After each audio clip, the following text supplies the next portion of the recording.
shoveling dirt in every hole. Predators to condemn your soul. Watching you and watching me. We're all connected but separated. Misunderstood and so frustrated.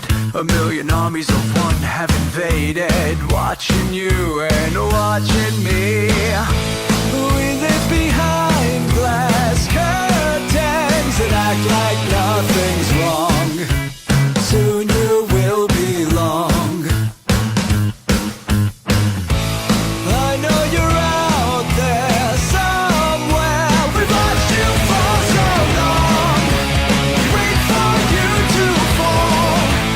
We'll expose you all. I know you're out there somewhere watching me. Little brother wants to make headlines, be immortalized. Everyone's got an electric eye, we're the digital spies. They've watched you for so long. I know you're out there somewhere watching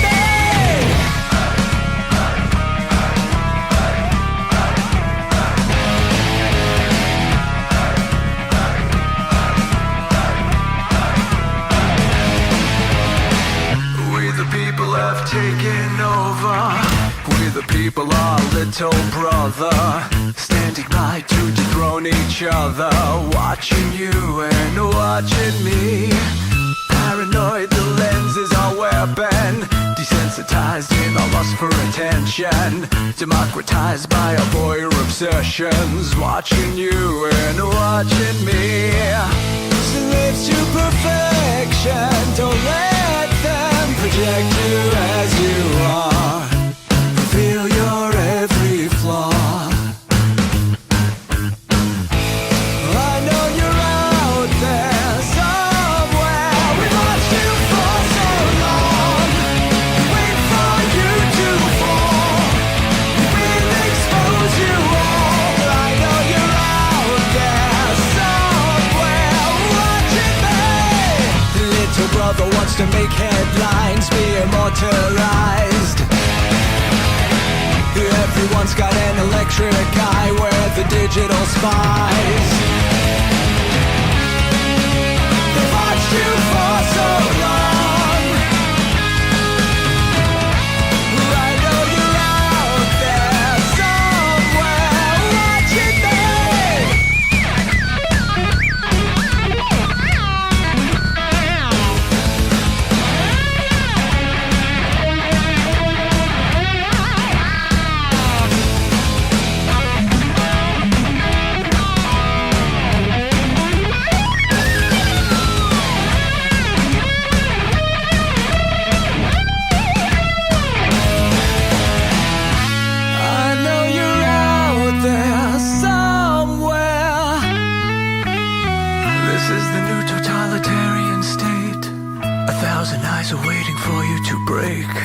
Stay in line, don't make a mistake. We're watching. We watched you for so long.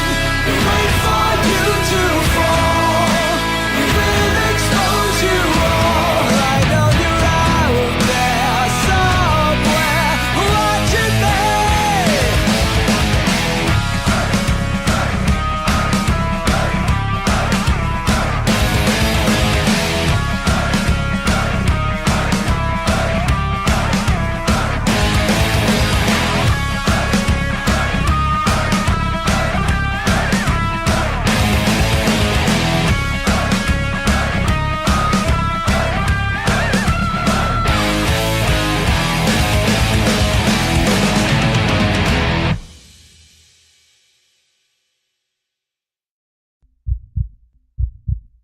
The views and opinions expressed by tonight's guest and topic of discussion do not necessarily represent the official policy or position of Spaced Out Radio, Spaced Out Weekend, Spaced Out Radio Limited, its hosts, syndicated carriers, or anyone associated with this broadcast. Any rebroadcast, reproduction, or other use of this broadcast or podcast without the express written consent of Spaced Out Radio or Spaced Out Radio Limited is strictly prohibited. Listener discretion is advised.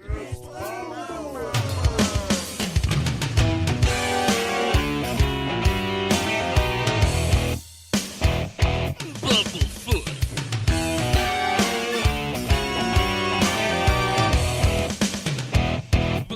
Bumblefoot.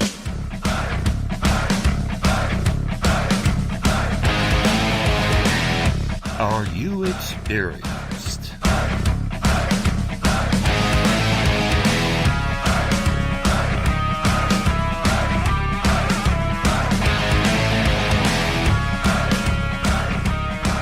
Stop right there!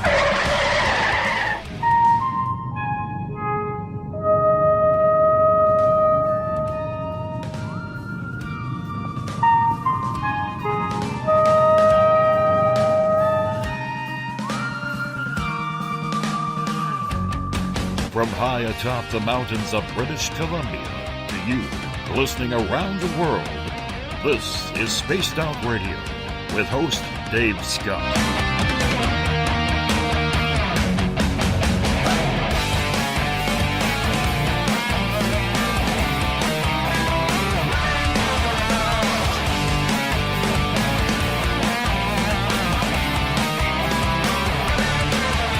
You can follow us on our website, spacedoutradio.com, on iTunes and TuneIn.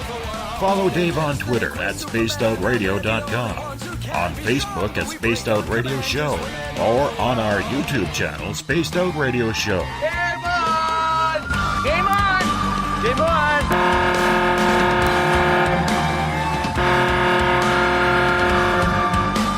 Dave, oh Dave.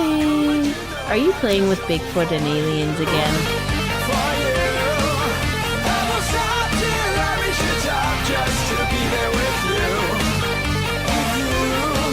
The password is...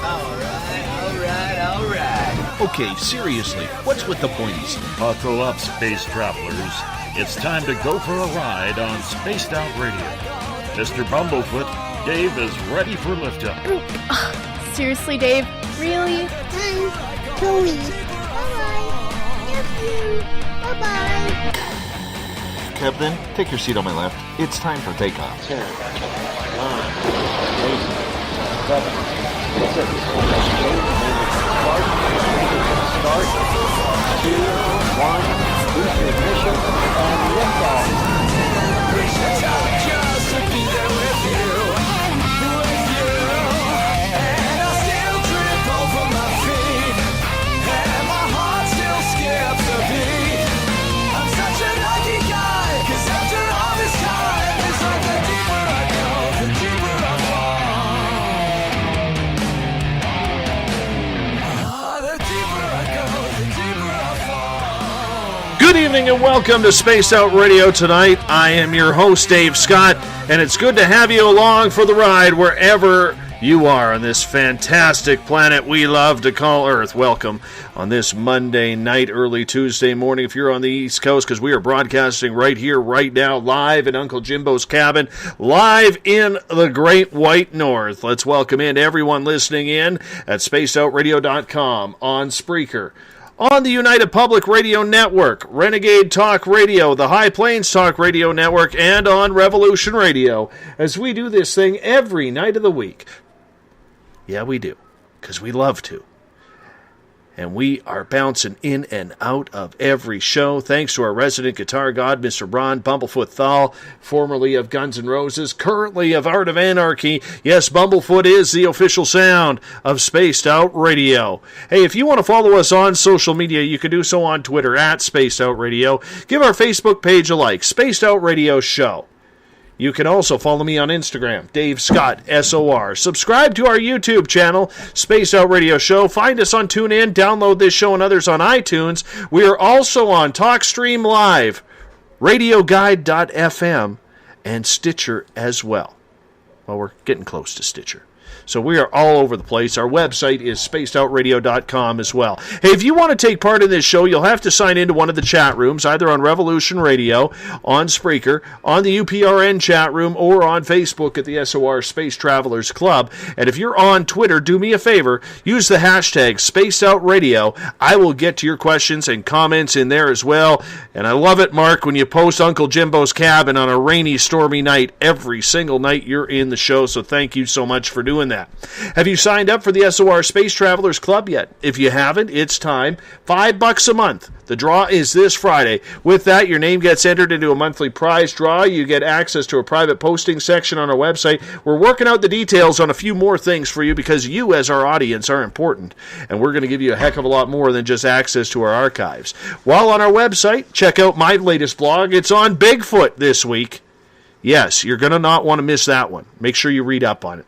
Check out Eric Markham's latest in the SOR Space Wire, and if you've had a sighting you can't explain, head on over and fill out a Sightlines report. Yes, researcher Mike Schmidt is waiting for you and your information. We want to welcome in everyone listening in on Renegade Talk Radio live in Las Vegas right here, right now. And if you're listening in on the United Public Radio Network live on 107.7 FM in New Orleans and over 160 countries around the world, good to have you with us. And remember, if you are listening on Revolution Radio, the Double R Machine is a donation station financed by you, the valued listener. Head on over to freedomslips.com and donate today. The Canadian paranormal scene is one that is still quite a quiet bunch of groups here in the Great White North. The popularity of the ghost hunt is here, but for some reason, as haunted as Canada is, well, there is still plenty of virgin territory for ghosts to wander around on their own without being bothered by us pesky humans. In the United States, the thrill of finding the haunt is all over the place. In fact, as I've said many times on this show, there are more than 36,000 paranormal teams online in the U.S. alone. Now, up north, that statistic is relatively unknown since per province, literally, there are only a handful of groups that are on any sort of social media platform. Why is that? Well, we're going to ask our guest tonight, Glenn Ferguson from Chronicles of the Unknown, and we'll also get the perspective south of the border with Randy Plesser from Z-Talk Radio. We are also waiting on Derek Whiteskycloud as well to join us. Should ghost hunting teams be expanding into uncharted territory, or do we stick with the theory that there are ghosts everywhere, so really there's no need to travel to far-off places to find that untapped haunted resource? Glenn and Randy, welcome back to Spaced Out Radio. How are you guys? Good, thanks, Dave. Go ahead. I'm doing Glenn, great. I'm going to get you to turn your speaker down a little bit if you don't mind, because we're getting a little bit of feedback, but that's okay. Gentlemen, we're still waiting to hear back, trying to connect here with Derek Whiteskycloud. I'm not sure if he's actually in the building yet or not, or if he's teasing his hair before the show. But there he is. Well, we're trying to get him in.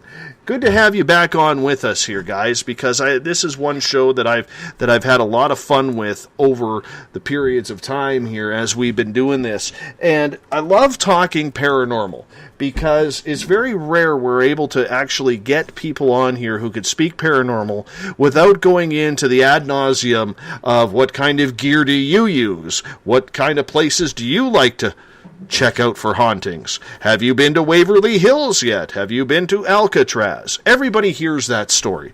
You know what I'm saying, Randy? Absolutely. And, there is so much going on out here, on this south of the border. I mean, I'm in the state of Pennsylvania. This is the haunted capital. I mean, we're getting ready for Sleeping with the Ghosts at Fort Mifflin on the Delaware. We're getting ready for the great events at Pennhurst. Oh my gosh, there's so much we're getting ready for. And the teams are getting ready and they're excited. No, I can totally understand that they're getting excited, and I love the idea of paranormal tourism. In fact, I've actually went and started my own paranormal tourist hotspot here in my little town because it was just needed. It was just needed to help raise money for our museum that we have, which is about 2 miles away from me. And I understand the reason why a lot of these teams are doing this. And Glenn, you've investigated the Museum of My House, same as Derek. You guys know it's a very nicely haunted place, and the ghosts are always out to play, which is always fun. But at what point, gentlemen, and I'll start with you on this, Glenn, at what point, when you hear what Randy says, that groups are gearing up for all these paranormal haunted events that are going on at these specific places, at what point do you just say, really? Hasn't this been done before? Well, it's been done before, but it's still obviously popular because they're filling their locations down in the States all the time. Like, their conferences are jam-packed, their investigations are crazy. Even getting a ticket to get into one of those investigations like Penhurst is a nightmare at best. And you're investigating people like John Zaffis and Paul Bradford and whoever else is down there at that particular time. So obviously it's a hot spot for that kind of activity. Let's use the word activity for a change. But it's different down there, a different mindset. We're a little bit slow on the uptake by about 6-7 years up here in Canada. But we still do have locations that are extremely haunted. And Glenn, as part of the Chronicles team here, you guys have toured mainly all over British Columbia trying to find some very intricate places that maybe have not been investigated or have rarely been investigated. And the one that I think of is a very haunted town called Barkerville, which is an old gold miners' town that's been thrown together as a museum. And do you think that a lot of paranormal teams, Glenn, are not enticed by the opportunity to investigate in virgin territory? Well, it was the thing for us. Like, most of the lower mainland and Vancouver area, it had all been done by numerous groups. It was just time for us to walk away and head up north a little bit, see what was going on up there. We heard about the Gold Rush Trail, we heard about Barkerville, we'd heard about Cottonwood House and various other locations on the way. It just seemed like a good idea to take off for like 4 or 5 days at a time and hit those locations pretty hard. Mm-hmm. And Derek, we bring you in now, if you don't mind, because since you're part of this show and everything like that. I'm wondering, gentlemen, when you guys, Derek, as a team, head out for an adventure, is it exciting for you guys to be able to say you were the first in order to investigate these areas, or does that even matter? Oh, that depends. I would say it just depends on what you say, who's the first, because I know Glenn's been there before. It was the first time when I went there with the guys, it was my first trip. I was all excited. I still am. I'm always excited when I go there because there's always something new at that location and always something really cool to explore. You can't, as much as often as we try to explore the place, there's always something different that, either they add in or take out, or, there's still lots of things we talk about. And we really, to be honest with you, there's a lot of cemeteries there we even haven't come close to. So there's lots of stuff we just haven't, you got to be at least, if you really want to be technical, you got to be at least be there for at least 2 weeks or so to really trying to find all locations, but we don't always have the time to do that. And granted, you're using your own budget, Derek, and that always is tough. You guys don't have a television budget. You don't have a personal, unstoppable bank account that you guys can go and do this. You're doing this out of your own pocket to try and bring some life, no pun intended, into the paranormal community here in British Columbia. But Randy, I bring you back in now, and you're the one who kind of fired it up with all of this talk about all these, para conferences and para events going on. Do you think that's good for the field when we gather and go to all of these places that we know have already been done hundreds of times, or does it even matter anymore because paranormal tourism has just grown that much? Well, in this particular case, there are many newbies out there that are coming into the field. The one I'm thinking of right now is called Paramericon, which is for women. Very interesting. Yes.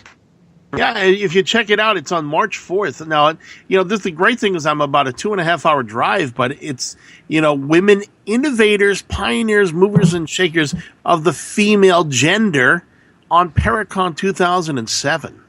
or 2017. I'm looking forward to this because what's happening to the field of the excitement of investigating is women are taking the chance now and coming out, and at this March 4th Paracon, they're going to be presenting papers and speaking. Now, I think that's pretty cool since they've been reaching out, among, this newbie community. I think it's exciting. And also on May 17th, John Zaffis will be talking live in New Jersey. And, we're used to the cost. It's so expensive. It's only $10 to go to Gettysburg. So if you're interested in the field right now, a tank of gas and $10. If you're interested in meeting the gentleman from Ghost Hunters, Joe Chin, John Zaffis, etc., it's $20. Now, to answer your original question, is that such a bad investment to find out if you had interest in this field? And don't you think it might be a chance where people can renew themselves at some of this stuff? Well, I don't know. See, I'm not a fan of what the paranormal has become. I realize I'm a relative rookie in this field, okay? I mean, between Derek and Glenn, there's almost 70 years of ghost hunting experience in there. When I want to learn how to ghost hunt, these are the guys I go to because they've been there, they've done that.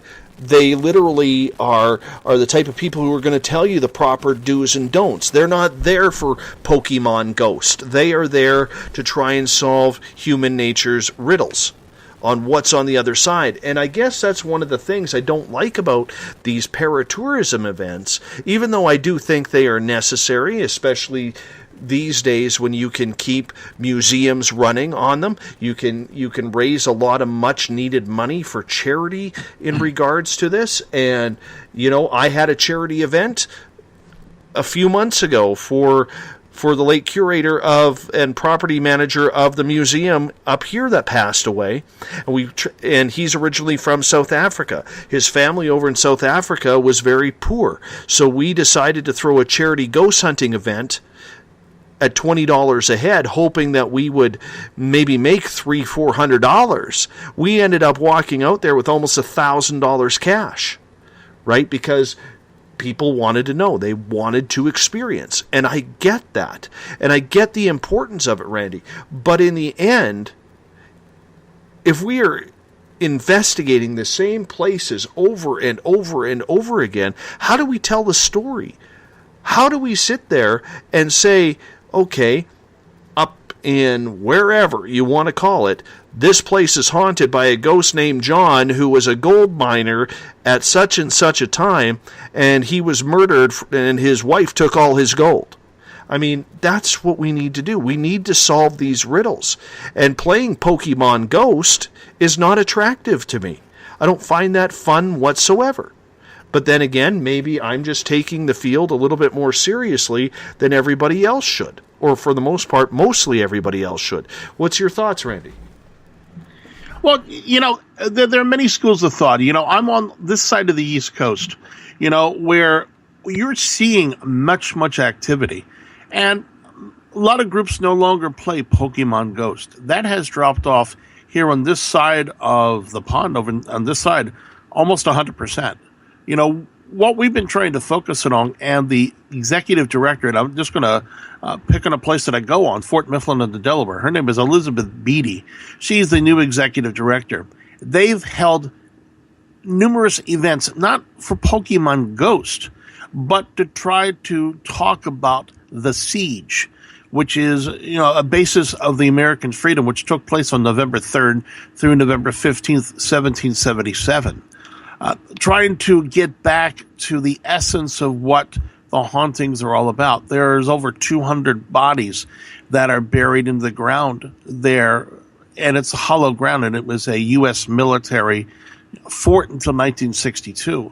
We're trying to accentuate, I think, ourselves on this side of the pond to getting away from that, just investigating for fun and getting down towards the story. And Elizabeth herself has refocused her efforts from that Pokemon Ghost down to focusing on that area. So I think we're seeing a slow, generalized change. Well, I hope so, because it's necessary. It's very necessary. Derek, when you look at it, and after everything you've heard us say here, what are your thoughts in regards to whether or not we need to be taking this field a little bit more seriously, combining the brain power that many have in this field to try and find some proper answers rather than playing a game with ghosts? Well, I don't know about any games, but I know people like to play games because they'll have a tendency to call them out in a very negative way. You know, I dare you to come. I dare you to show yourself. We've had dealt with people like those before, or people would harm themselves to see if something would show as an apparition. In my field, I mean, when I work with our own team, we've never done anything quite like that. We come out professionally. We do our work as a professional team.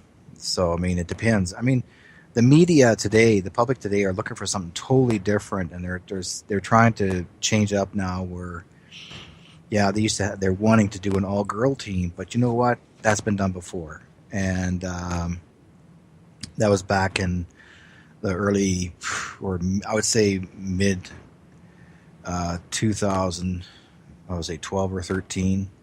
There was a bunch of girls that they were a paranormal team, just women only, came on TV for a bit. Probably never lasted longer than a year. But I mean, everybody's different. I mean, you got to find something that you want to draw the public's attention. And right now, I believe that history is one of the most important part.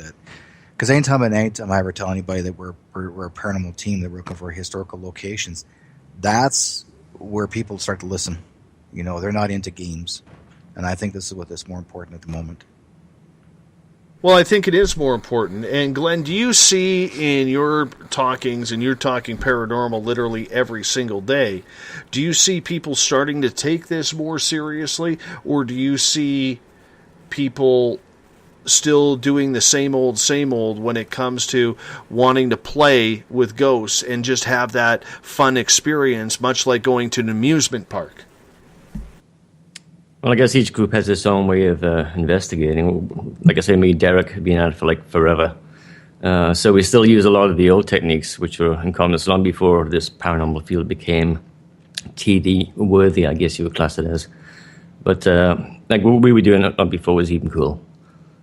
People with white coats would come around and look at us kind of funny and make sure we're not ready for the old straitjacket to go somewhere nice, like Riverview Hospital. But I have to agree with Randy as well. Like they take their paranormal tourism very seriously down in the States, and it pays a lot of bills for those non-profit societies that they work for. Now, I've done investigations with high-level investigators as well, like Paul Bradford and John Zappis and Keith Age, and same with Derek. He's worked with the same people. We all take it seriously to a certain degree. All these new groups that are popping up because of TV, that's fine. Like, they'll have that little thrill, they'll get possessed and whatever, and it'll be all good. But for us, we're still in that field where we're looking for specific information. It takes us a few days, takes us a few weeks, and most of what we did with Chronicles of the Unknown was tell a story, inform the public of the history of our province. You'd be surprised at how many people don't even know what Barkerville is, who live here in BC, were born and bred in BC, and have no idea where it is. So if we can impart some sort of historical information as a paranormal tourism type look at what we're doing, then it makes a lot of sense for us too. I can see where it makes sense, and I can see the teaching that goes along with it. I really do believe that that is a good thing. The more people we can get involved with this, the more people that we can answer questions to, I think that's very important. Okay, because the more people who open their eyes and realize that this is a real field of study that should be taken seriously, to me, has no detractors. It's all benefit for what's going on. And I get that. But Glenn, we still know, and you know people who are literally just out there running around like chickens with their heads cut off, trying to figure out what the hell to do when a ghost is around, you know, and when you have that type of attitude still running around, it takes people like you, like Derek, like the rest of the team, who are putting big time money, investment, education, and research into this, and it kind of takes what you do and it mashes it all up. Because everybody on the outside in the mainstream kind of throws you all together. They throw you all into the same bag. They can't tell the difference between, somebody who's playing Pokemon Ghost compared to somebody who's doing real research for the better part of trying to find answers to the reasons of life after death, and is it there? They're not doing that. And that's the unfortunate part, because it's not so much the people who are in the field, it's the people who are looking into the field from the outside wondering, what the hell is all this about? Yeah, I see where you're going. But I think for the majority of those who have actually taken the time to form a society, as opposed to just a ghost hunting group, the ones that have put the effort in are the ones that are actually making the effort to do the real research as opposed to the Pokemon stuff. Randy, what's your thoughts on that?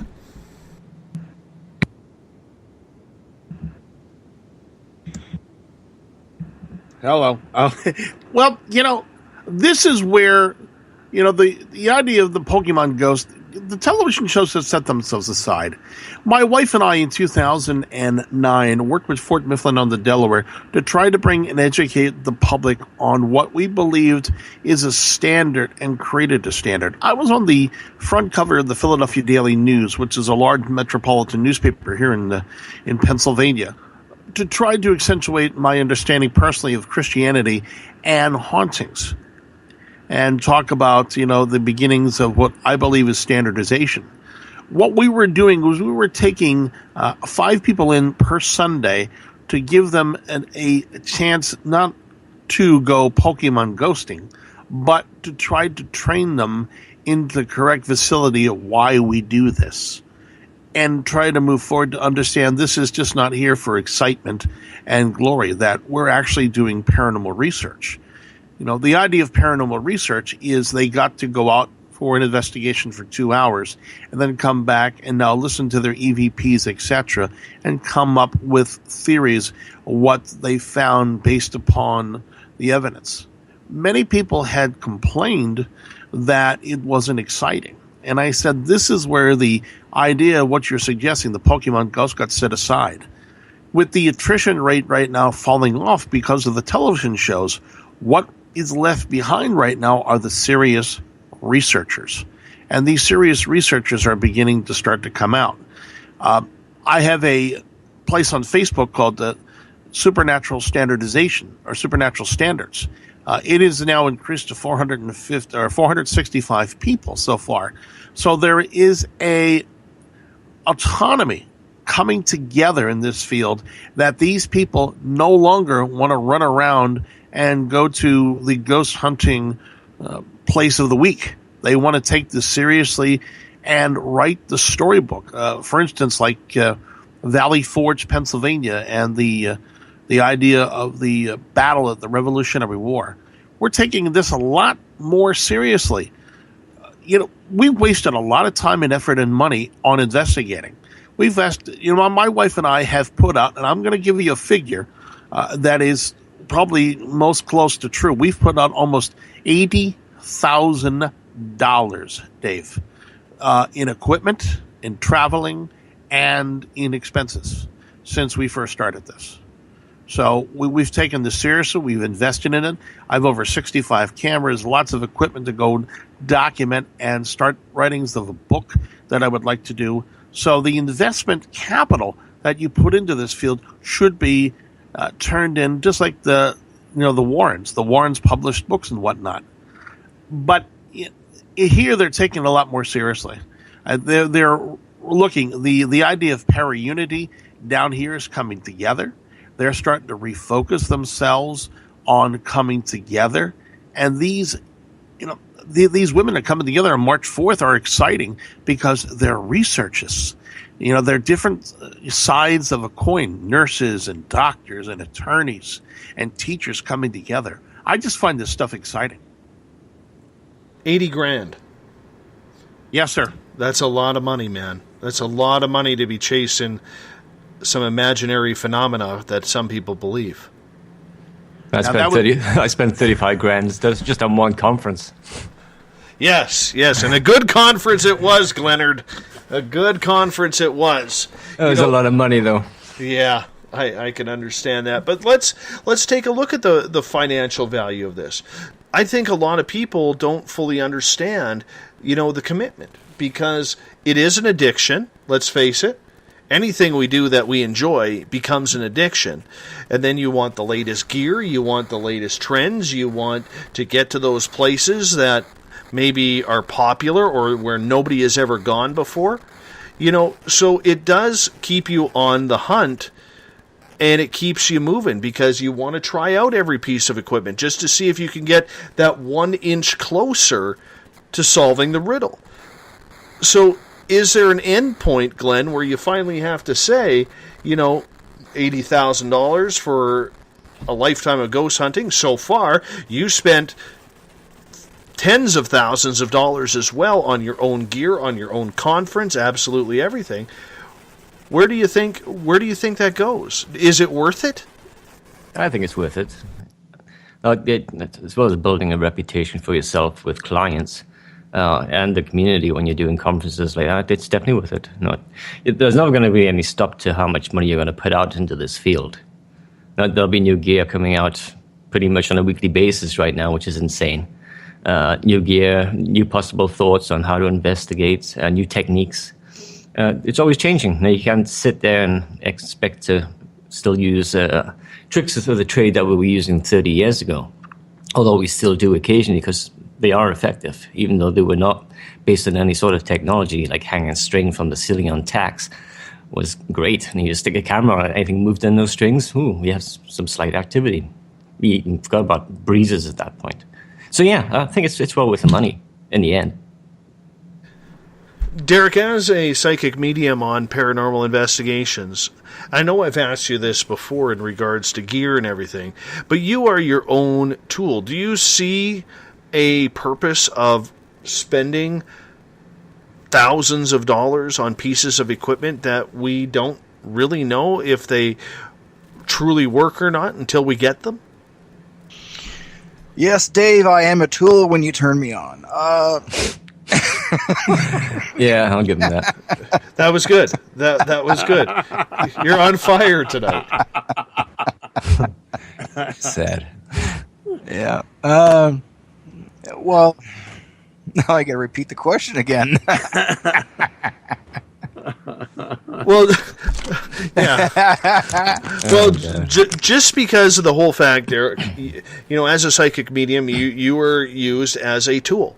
You were used as a piece of equipment in order to contact the spirits on the other side. Now, when you sit there and you look at all this type of equipment that, Glenn has, Mike has, Troy has, and other paranormal teams have investigated or have invested in, do you see the value in all of that, or has technology really lost the flair or caused the loss of flair of imagination and senses? I think what everybody's keep looking for is the science of it. I'm sure Glenn would agree. You guys would agree, is that that's why we try to make comparisons. Like when I go in to do the review and I say what I see and feel, and then Glenn will go with the equipment with the guys and they'll go around, do the same thing and see what we pick up, and then we compare those sounds and picking up and see what we get and see if those actually did happen. Because they're looking for, who it is, what it is, what the story is about. Anybody can tell a story of a legend, and a lot of times we can be fooled, and you're going in there and you're hearing what someone says, and that's why Glenn brings me in, because instead of him telling me what the story's about, I go in there and I see if it really did happen, if that sort of thing really did take place. So instead of me telling me anything was going on, I go in there and I'm doing the investigation. Anybody can tell me a story and say this is a legend. I won't listen to it. I won't believe them until I go in there and see what I get. Because it's like people think it's spoiled, but anybody can make up a story. And I go in there and I do what I can do, what I feel. And if that's exactly what I see, and I'm very honest about it. But if I don't get anything, you're going to hear me say, nope, I got nothing. and it may not be as strong as it is. And then it depends on the team itself. If you want to go in there singularly by yourself, on camera, and record, or you just leave the equipment in there by itself and see what happens from there. So it depends on either way of investigating. Is the value there, Randy, after all the money that you have spent on this, in regards to what you have learned? Absolutely. I spent a long time with a gentleman named John Sabol, S-A-B-O-L, learning new techniques. And he came up with the word ghost excavation. And we did the ghost excavation of Fort Mifflin as well as the ghost excavation of Eastern State Penitentiary, of new and various techniques that he created. He came up with a mathematical formula.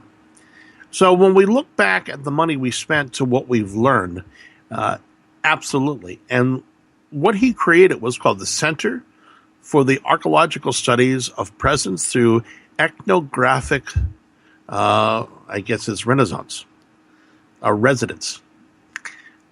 Learning different techniques and learning different scientific methods and methodologies, as well as religious, has created, first of all, I don't go ghost hunting. I'm called into the field when needed. I don't go out and play Pokemon Ghost. Second of all, is it worth it? Absolutely. It brought me a lot closer to understanding. I just lost my father 11 weeks ago. So it brings an understanding more closer to death, what you do, what you live your life. And these different techniques have brought me closer to the understanding of what life sometimes really means. And sometimes that's very eye-awakening. Please, go ahead. No, we were listening to you. You continue. When you become a ghost excavator, we did acts that I have on a DVR system that of different soldiers dressed up, etc., doing different ideas of what he felt was presence. And we did live on a local large radio station down here, and we were getting a lot of strange things. So his idea of his investment dollars and what he did, and if you look him up on Amazon, I think he has 12 to 14 books out there. You're talking about books that are not Pokemon Ghost. You're talking about books that are written by men who are dissertating theories and testing theories and writing papers, based upon scientific and religious phenomena. He has presented papers in Scotland, and he's also done things too. So I invite people to check him out at ghostexcavation.com. He's a great man. He is an actor. I got to spend a lot of time with him. He acted with Arnold Schwarzenegger in one of the movies. He was in one of the James Bond films. And instead of staying where he was, he sat down with me and talked to me about my investment dollars and what I can do in order to take my college education, because he was an adjunct professor down in Mexico, and said, you know what, Randy, don't go to the way of the meters, or he calls them presence. Why don't you learn a different technique and try something and be a little more scientific and educational? Is there enough science, Randy, in this field? Do we have the brain power? Never mind the investigative power, but do we have the brain power to claim what we are doing is scientific? That's part of the problem. And what we're still seeing is the fallout of American television. Now, I am in a location right now where Ghost Hunters television show thrived. If you've got the DVDs, I'm in the area, 100 miles each way, where I'm sitting. Ghost Hunters, led the chance. So the Pokemon Ghost theories, the groups did because now we did it and we saw it on television, just like a roller coaster ride. That is now in the past.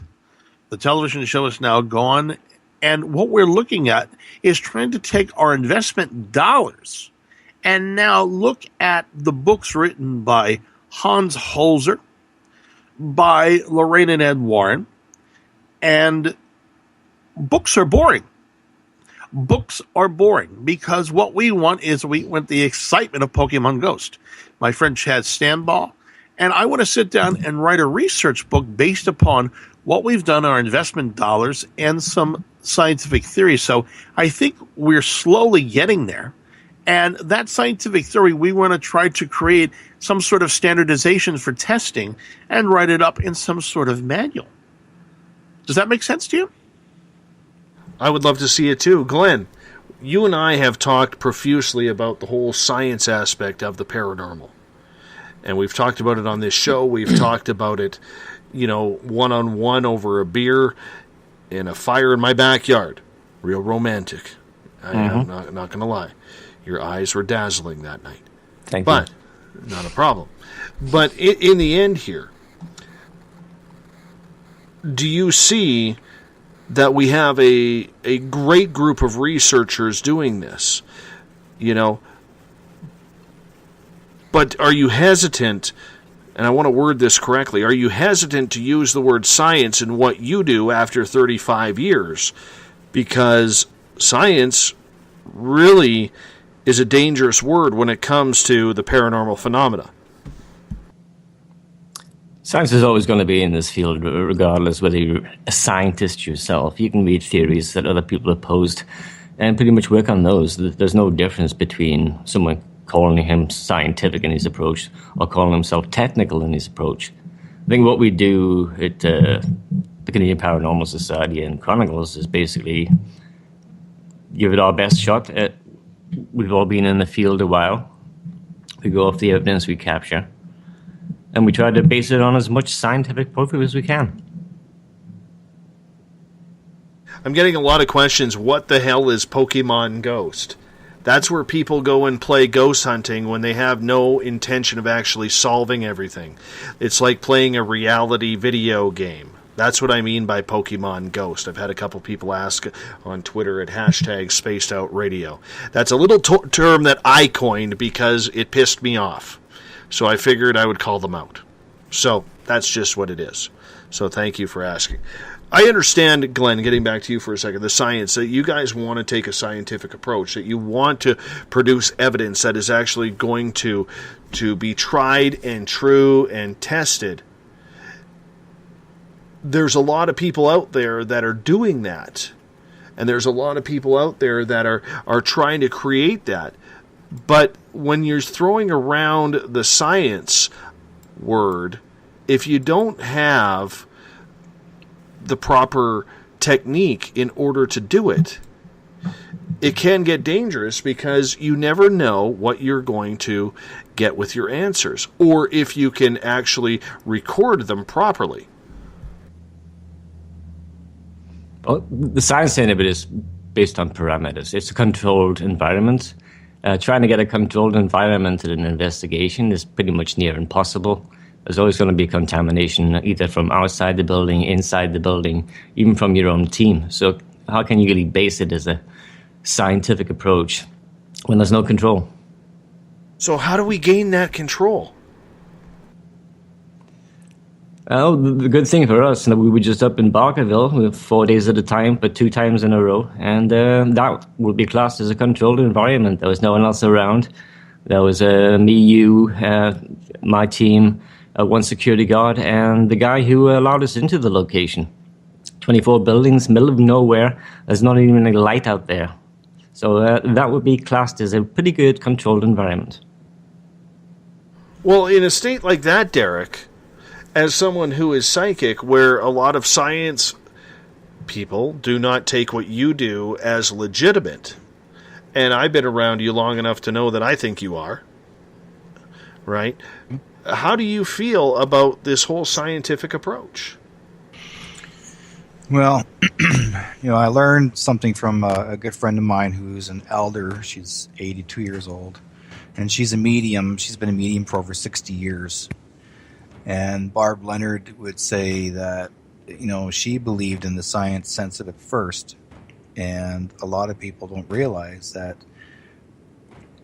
science has, it's all it really means is there's just a source of research proving, does people that pass away exist? They've been doing it for over 150 years. Do they call that science? Who's the scientist, and who actually has the right to say that this is real or not? You have to be there yourself to experience it. You have to be the one on location, and you can do all the huffing and puffing you want, and that's watching it from TV or any kind of recording and say, I don't believe that, they made it all up.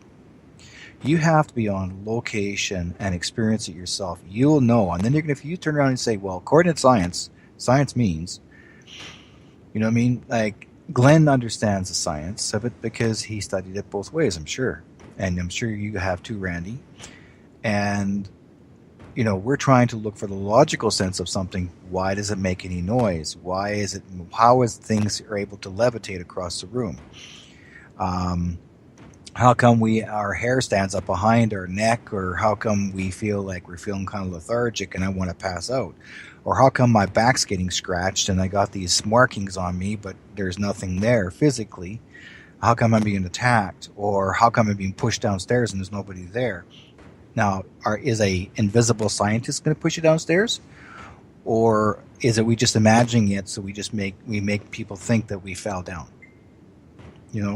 So it depends on everyone individually to make a decision whether they want to be there or don't be there. Do you feel that too many people try to use or hide behind the word science when it comes to a medium, and their discouragement of using a medium during an investigation? Yeah, they do hide behind that word. I mean, if the word science didn't exist, every Tom, Dick, and Harry be out there going, I know I saw a ghost, I felt it, I know I did. Even when I'm not with my team and I do readings for a living, I have people come to me a lot, and the first thing they say to me, certain things or events are happening in their house, on their property, in their barn, on a piece of land, or where they travel, some country, Europe or whichever, or even across Canada or United States. They'll always tell a story that they believe they've seen a ghost. And the first thing that, if they went to go see a doctor or psychiatrist or psychologist, and then if they turn around, they tell them, oh, it's just your imagination, you just thought about it, or how do you know it's a ghost? Prove it. Prove it's a ghost. What is a ghost supposed to look like to you? Does it look like Casper? That's the first thing they do, because, well, I don't know, it looks like Casper, but it has give you some sort of an idea. It has got some sort of form. Maybe it's shadowy. Well, how do you know? Maybe it could be somebody reflecting their shadow from behind a building somewhere to make it look as if there's actually someone standing there. They're going to come up with everything and every which way to detract you, to make you believe that it's real. And even a parent will tell their child the same thing. Oh, it's just his imagination. It's just his imagination. And so the child begins to learn that it's just his imagination. But we still need to understand that we do have images that appear before our eyes, and we're not blind or nor are we stupid or dumb. We do have a belief, something in our eyes or in our eyesight, or how we experience things. I know there's things that there's no way anybody can tell me how I did not experience certain things in my life. And I've seen some of the craziest stuff that I never thought I've ever experienced. And no scientist who they think they are can tell me what I don't like, or what I have imagined or not imagined, because I've had witnesses there that watched the same thing. I got some really good comments, Derek, that I want to throw out there, and this is from Eric Markham, our resident scientist around Space Out Radio and a paranormal investigator as well. He says, science is a tool, not a goal in itself. John at hashtag Space Out Radio says, science tells us that we can't possibly exist. Go figure. Canadian Joe says, in more advanced society, it's called science. In a less advanced society, it's called magic. And Eric at hashtag Space Out Radio says, so right. Scientists have to have faith too. They believe in theories without proof. Scientism, I call it a belief system. What's your thoughts on that, Derek? Let's put it this way. When I was I born through science? Or was I born through an image of what my parents wanted me to be? Because they've always wanted a son, and they had their son. But my mother believed that, she doesn't know why, but she had a dream or a vision that she thought she was going to have a son first. And then these ladies that my mother spoke to before I was even in her thoughts, she was a single woman one time, and she went to see a tea leaf reader, and that tea leaf reader told her that she was going to have a son that actually will be able to do the same thing as what she was doing by reading the future. My mother had no idea, and my mother never told me anything about it, about me having a gift, until 35 years later, after I was born. She said, I already know that because a woman told me that before you were born, that I was going to be doing this for a living. And I never even talked about it to my mother for a long, long time. Or even knew that I had, and my mother knew I had a gift, but she never kept me away from believing in it, from what I was doing. So, I mean, there's different ways of believing what science can be, and we can be talking about this for hours. Well, the good part about it is we have 2 hours and 10 minutes to go here, so we can talk about the days. Absolutely, and we'll continue that talk until the top of the hour here. But when it comes to science, Randy, in regards to it,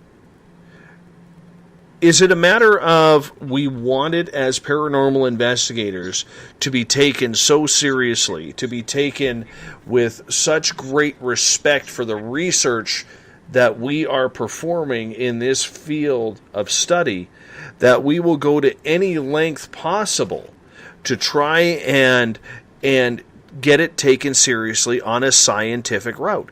Because I'll tell you point blank, Randy, I don't know how you are for a talk show host, but the minute I am approached by a paranormal group to come on this show, and it happens about 3-4 times a month, I can honestly say that the minute they use the word that we conduct scientific study, I'm out. I'm out. Because I can guarantee you 95% of them have no idea what they are doing through science. And I ask you that because if we want science, mainstream science, to take us seriously, I don't think personally we can be throwing around the S word as much as we do in the paranormal field. Part of the problem here is, how do I measure what is or isn't in the scientific realm? And that is the question we've been trying to come up with to understand, because what is an investigation? How do we conduct it? What do we do? Where do we go with it? What is the word science and the applicability of understanding what science can do? Is science going to explain what it is or isn't? I mean, it's a generalized term to go nowhere in most cases, because a lot of people don't take this seriously. Now, Glenn, I've known for a long time, and, Derek, and, we've been hanging out here, on this great show. And, we're all seem to be on the same page. But the problem is, when we get down to understanding what an investigation is, nobody understands, so everybody thinks they're correct and right. So when you start saying the word scientific realm or understanding a religious realm, it's made up on the fly. Everything's made up on the fly. There's no manual. There's nothing at all. So therefore, Dave, Glenn, and Derek all have applicable theories, and all are correct. And that is where this fails. And it fails, and it fails. Because we need a way of measuring some of this stuff. And this is where I'm told that my standardization theories are all wet. Do you agree or disagree? I think you're right, but I mean, on the flip side, and I do want to say, Mr. Skeptic at #SpacedOutRadio, he's being kind of sarcastic here in a funny way. He goes, you guys are right. Science is a lot of bunk. Doesn't work. And he shows a picture of a smartphone and a nuclear bomb going off. Yeah, we know that science is credible for a lot. It has given us a lot of answers. Okay, and we can get into the whole debate of science, whether or not they're holding back certain information or they're not. When it comes to the paranormal or the cryptid world, and this is the whole point of this conversation, and I'm directing it to everyone, just not Mr. Skeptic here, because I can snark him on the air. Okay?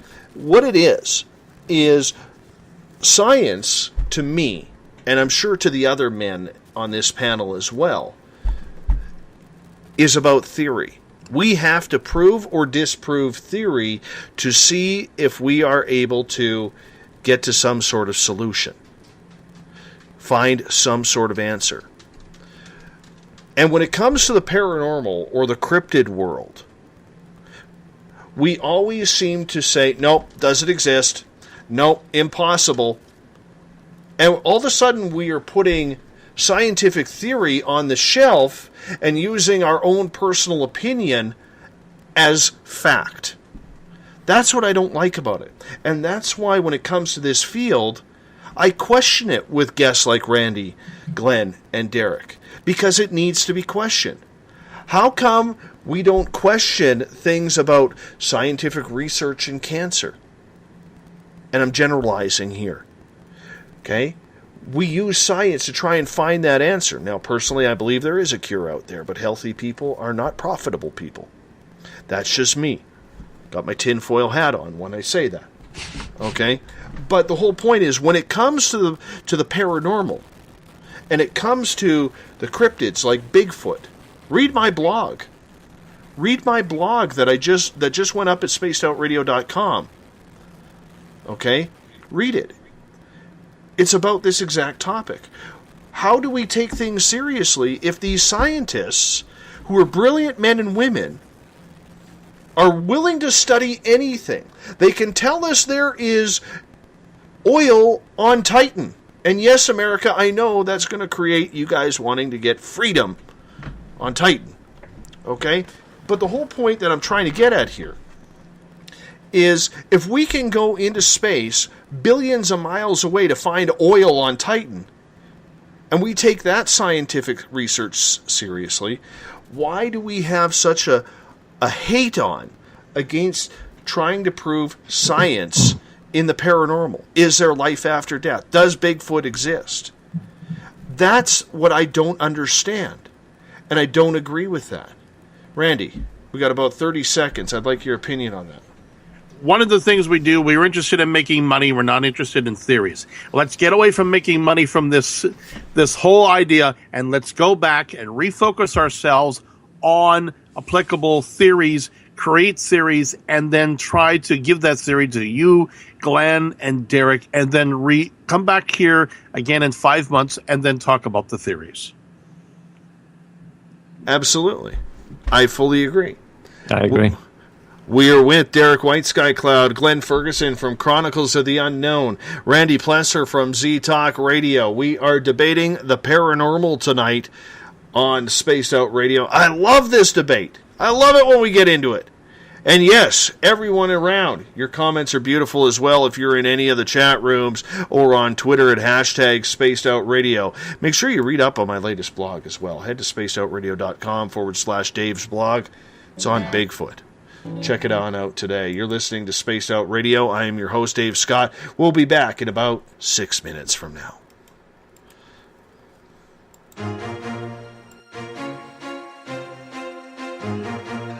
From coast to coast to coast, Blacklight Uncharted is taking on the paranormal across Canada. From ghostly hauntings to the UFOs flying above in conjunction with MUFON Canada, we're closely investigating what's going on in the northern skies and checking out the apparitions that walk among us.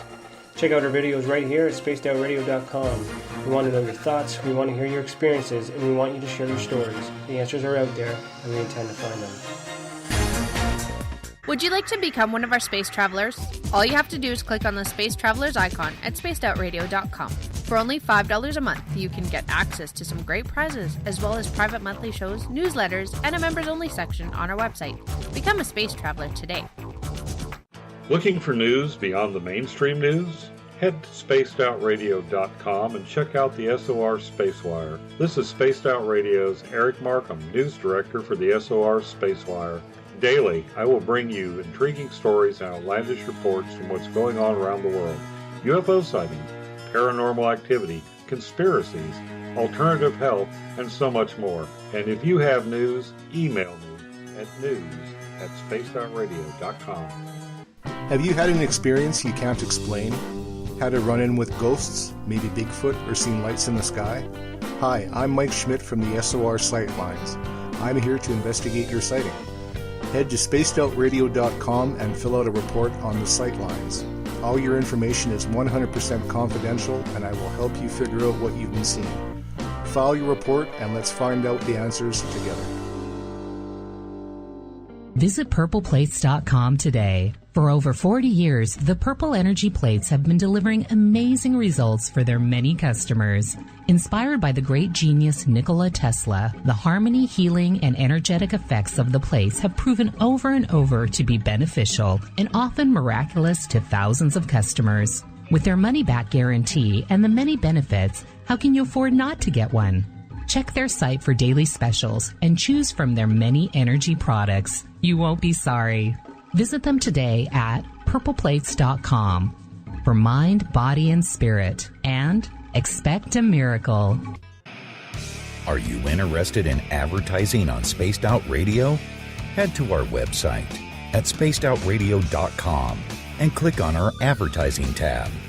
There, you will find an assortment of ways you can get your product out there with us, from radio commercials to banners and social media. Have a product you like our hosts to endorse? We can do that too. Visit spacedoutradio.com for more details. Have you got your Cosmic Passport? If you need one, tune in to Cosmic Passport on Spaced Out Weekend. This is Elizabeth Anglin, ET experiencer, spirit medium, and host of Cosmic Passport. Each weekend I'll be bringing you interviews and support from other paranormal experiencers, and the best in intuitive spiritual guidance from across the globe.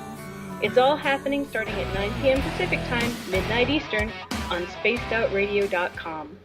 From British Columbia to Northern California, Pacific North Weird has Cascadia covered. Check out our feature videos at spacedoutradio.com, where I, Vincent Zunza, and my super sleuth partner Alexandra Sullivan track down the weird and strange stories from around the Pacific Northwest. From Bigfoot to Mel's Hole and everything in between. This is what makes life exciting. So why report the normal when we can report the Pacific North Weird right here at spacedoutradio.com. Oh, there's only one way to rock. Loud and proud. In high definition. Radio 702 rocks. Las Vegas. Every Saturday and Sunday night, as Dave Scott wanders aimlessly in the wilderness, you can come hang out with me, James Tyson, in Spaced Out Weekend. Starting at 9 p.m. Pacific, midnight Eastern, I'll take you along as we talk with some of the best experts in their fields. SpacedOutRadio.com is the place to find us. So sit down, relax, put your feet up. Enjoy the topics like the paranormal, supernatural, intuitiveness, and so much more. Hope to see you there. Don't have time to listen to Spaced Out Radio Live? Wherever you are, the car, the office, the shower, or even if you're traveling, we're right here for you. Each Spaced Out Radio show can be found on iTunes, TuneIn, and on our YouTube channel, Spaced Out Radio Show. It's the perfect way for you to catch up on our shows. For more information, just head over to our website, spacedoutradio.com, and tune in to us today. The views and opinions expressed by tonight's guest and topic of discussion do not necessarily represent the official policy or position of Spaced Out Radio, Spaced Out Weekend, Spaced Out Radio Limited, its hosts, syndicated carriers, or anyone associated with this broadcast. Would you like to connect with us? Head to spacedoutradio.com for all your latest show info. And hit us up on Twitter using the hashtag Spaced Out Radio. Now, back to Dave Scott and SOR. Welcome back to hour number 2 of Spaced Out Radio. Tonight, I am your host, Dave Scott. Good to have you along with us. Tomorrow night on the show, Mike Ricksecker, author of many paranormal books, will join us. We're going to be talking ghosts, more paranormal, hauntings, what it's like. And in hour number 3, Vanessa Hogel, Mike's radio partner, will join us as well to talk about the spirituality of paranormal. on the flip side. It'll be a good show, 9 p.m. Pacific, midnight Eastern time at spacedoutradio.com.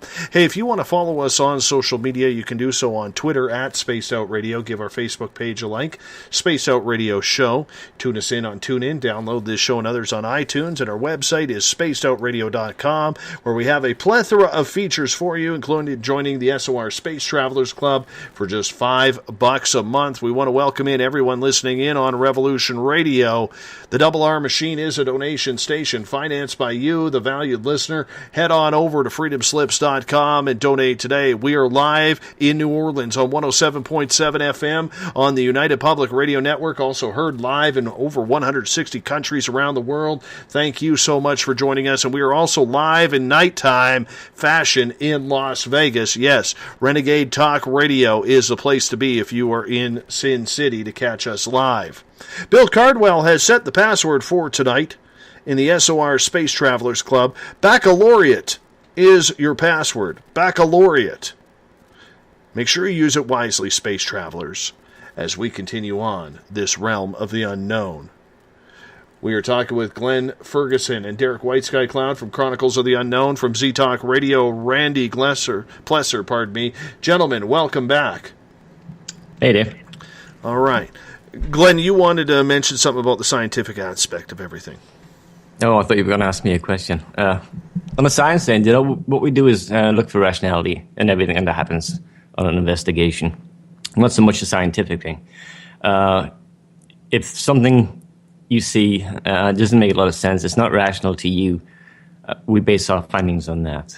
And with the evidence we capture on our recordings, like a table levitating by itself or a door slamming full force, enough to shake a house is not normal. It's not rational. If that makes any sense to the question you were asking. Derek, your call? The other night I heard that Glenn was levitating. Sorry, I forgot that. He was just actually sleeping. Yeah, right. Mm-hmm.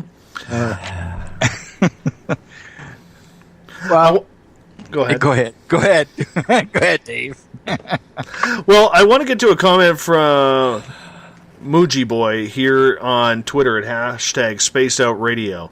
He says, blaming science for the failure of paranormal research. Do the para-researchers all have master's degree in Bigfoot poo? No. But I can tell you where I get a lot of my information from. Eric Markham, who is part of this team from the SOR Spacewire, he does have a scientific background. He's got a bachelor's degree in science. So when I'm getting my answers, if I have a question about science and the scientific persona of the paranormal, I go to him. He's the expert in this, not me. Why wouldn't you? I'm just a journalist, man. Okay. I'm the expert in finding ghost poop. I want to see that pile. I do. Yeah, I want to see that pile. It's a handful of marshmallows. Yes. And I'm the one that gets to sniff it. Mm-hmm. Yeah. Authenticity, yeah. Mm-hmm. He's the baker.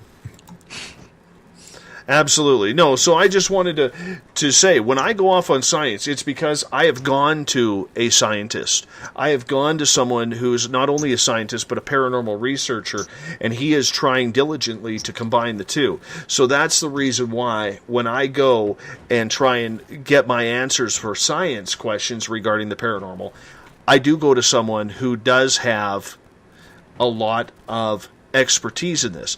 And Muji Boy is now asking exactly what kind of education do you need to be a para-researcher? The answer is none. You're absolutely right. And that's part of the problem we have with the paranormal in regards to the fact that we have non-scientists, too many non-scientists claiming to be doing scientific work when they don't have the education background to do so. I'm agreeing with you on that. I'm totally agreeing with you on that. You know? Well, if you got a grade 2 education, and if you're a hillbilly, you're Jethro. Huh? That's nice. Where did that come from? He's looking through his papers. Oh, that's where it is. Mm-hmm. Anyways, let's move on here. I got some questions. This one comes from Eric at #SpacedOutRadio. And Glenn, we'll start with you on this one. What percentage of ghost hunters you think are in it strictly for the entertainment and money rather than to learn about the subject? I'd say it's about 50-50 right now. There was a lot more maybe a few years back, but like Randy said earlier, that kind of Mickey Mouse television show is dying out. Even though I have to give the guys from Ghost Hunters kudos. They were innovators of getting that kind of show out there with the reality-style TV.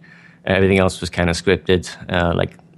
Most Haunted was scripted from the start, from top to finish. Good show as well.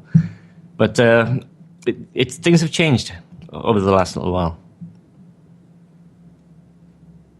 What has changed? Just the dynamics. People get bored after a while. All those thrill seekers that got out there in the beginning formed their own groups, had their fun, and all of a sudden it's dying out. Their favorite shows have finished their seasons. It's time to move on. They get older. It's generally the younger crowd, the ages of, say, 15 to 19, 20 years old, that are just starting their group for the first time. They've watched enough seasons of various other shows, and they have a rough concept of what's going on. Plus, they go to the library and get some books, hopefully. But things have changed. Like, those have gone now. Now, the guys who are hanging around right now are the ones that have been there before these paranormal shows even began. So are you saying, Glenn, that you feel that the popularity of the paranormal that we've seen the last decade is finally starting to die down, and it's only the people who've actually fallen in love with it and wanting to take this to a different level are the ones who are investigating now? No, I think that's going to change. Obviously, the kids that are out there watching the reruns of the shows right now are going to get interested and hopefully get into the field with a good sense of what they're doing after watching numerous episodes of whatever show they're into. But I think it's going to change. It's going to slacken off a bit. The interest has died down for the media, which is a good thing.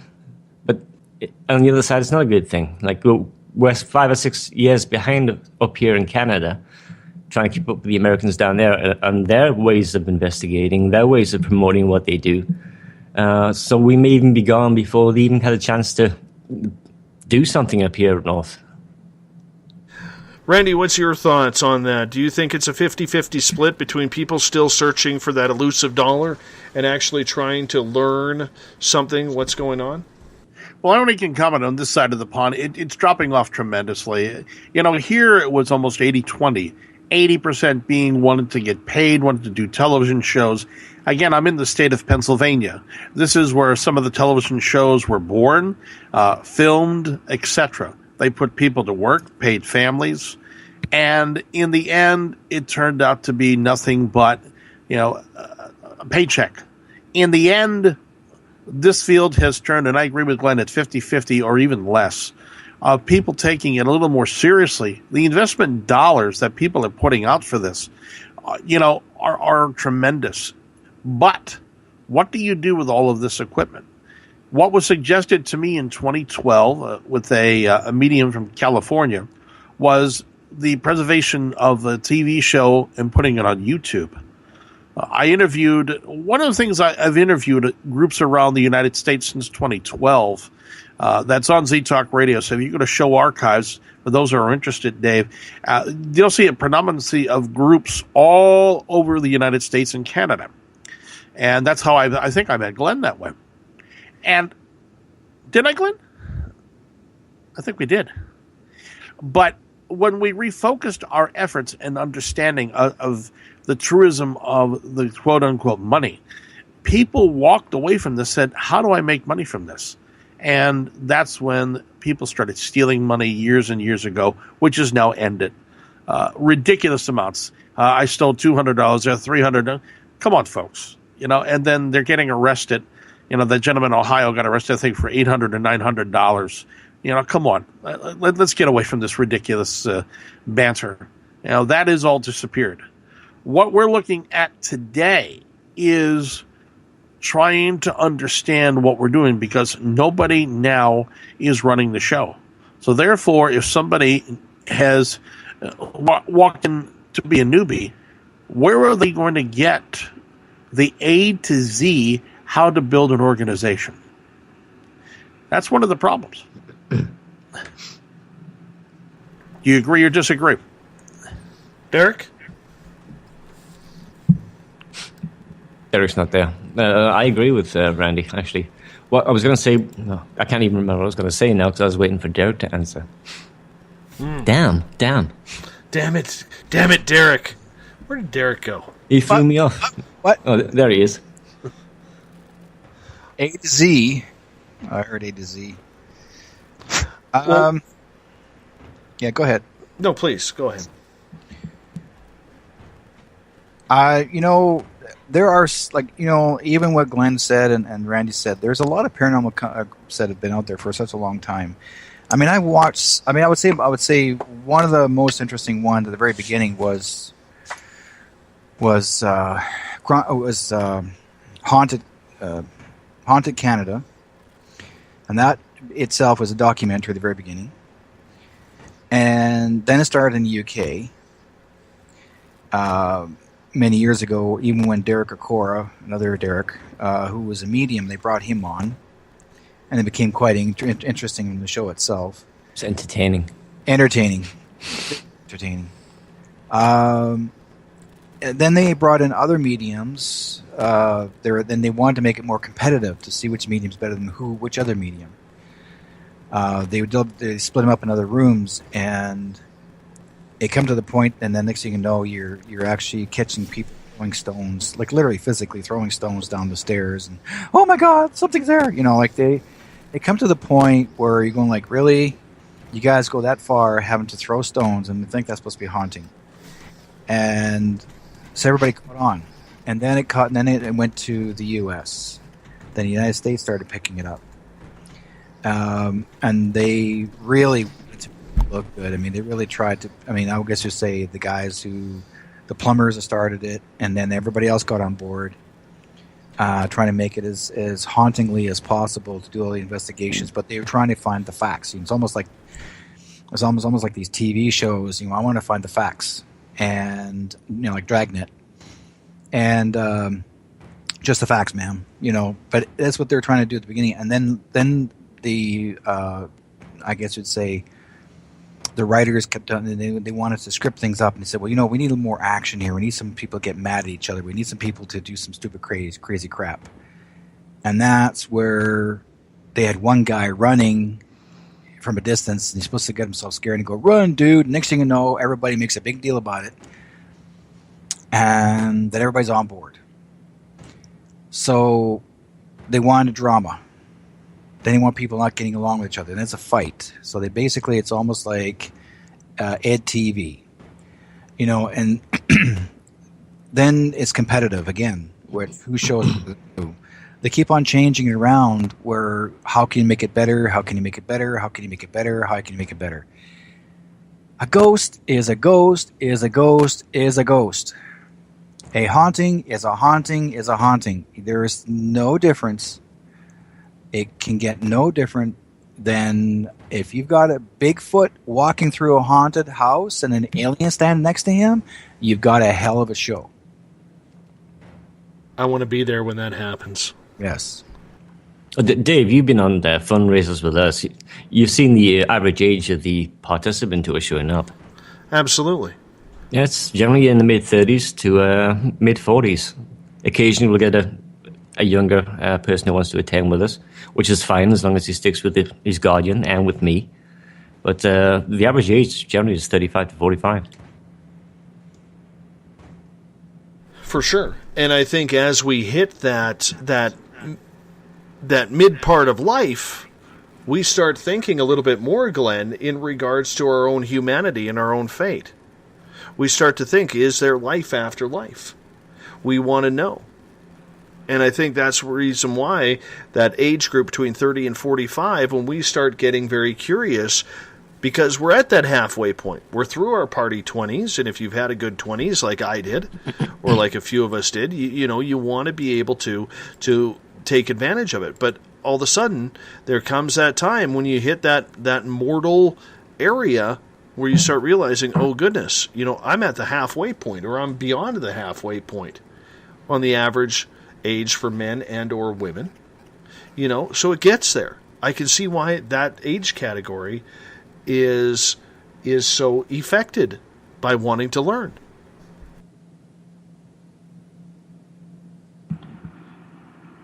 Yeah, but one of the problems, once again, through this great Bible, is an A to Z guide that is complained about constantly. How do we conduct an investigation? What do we do with an investigation?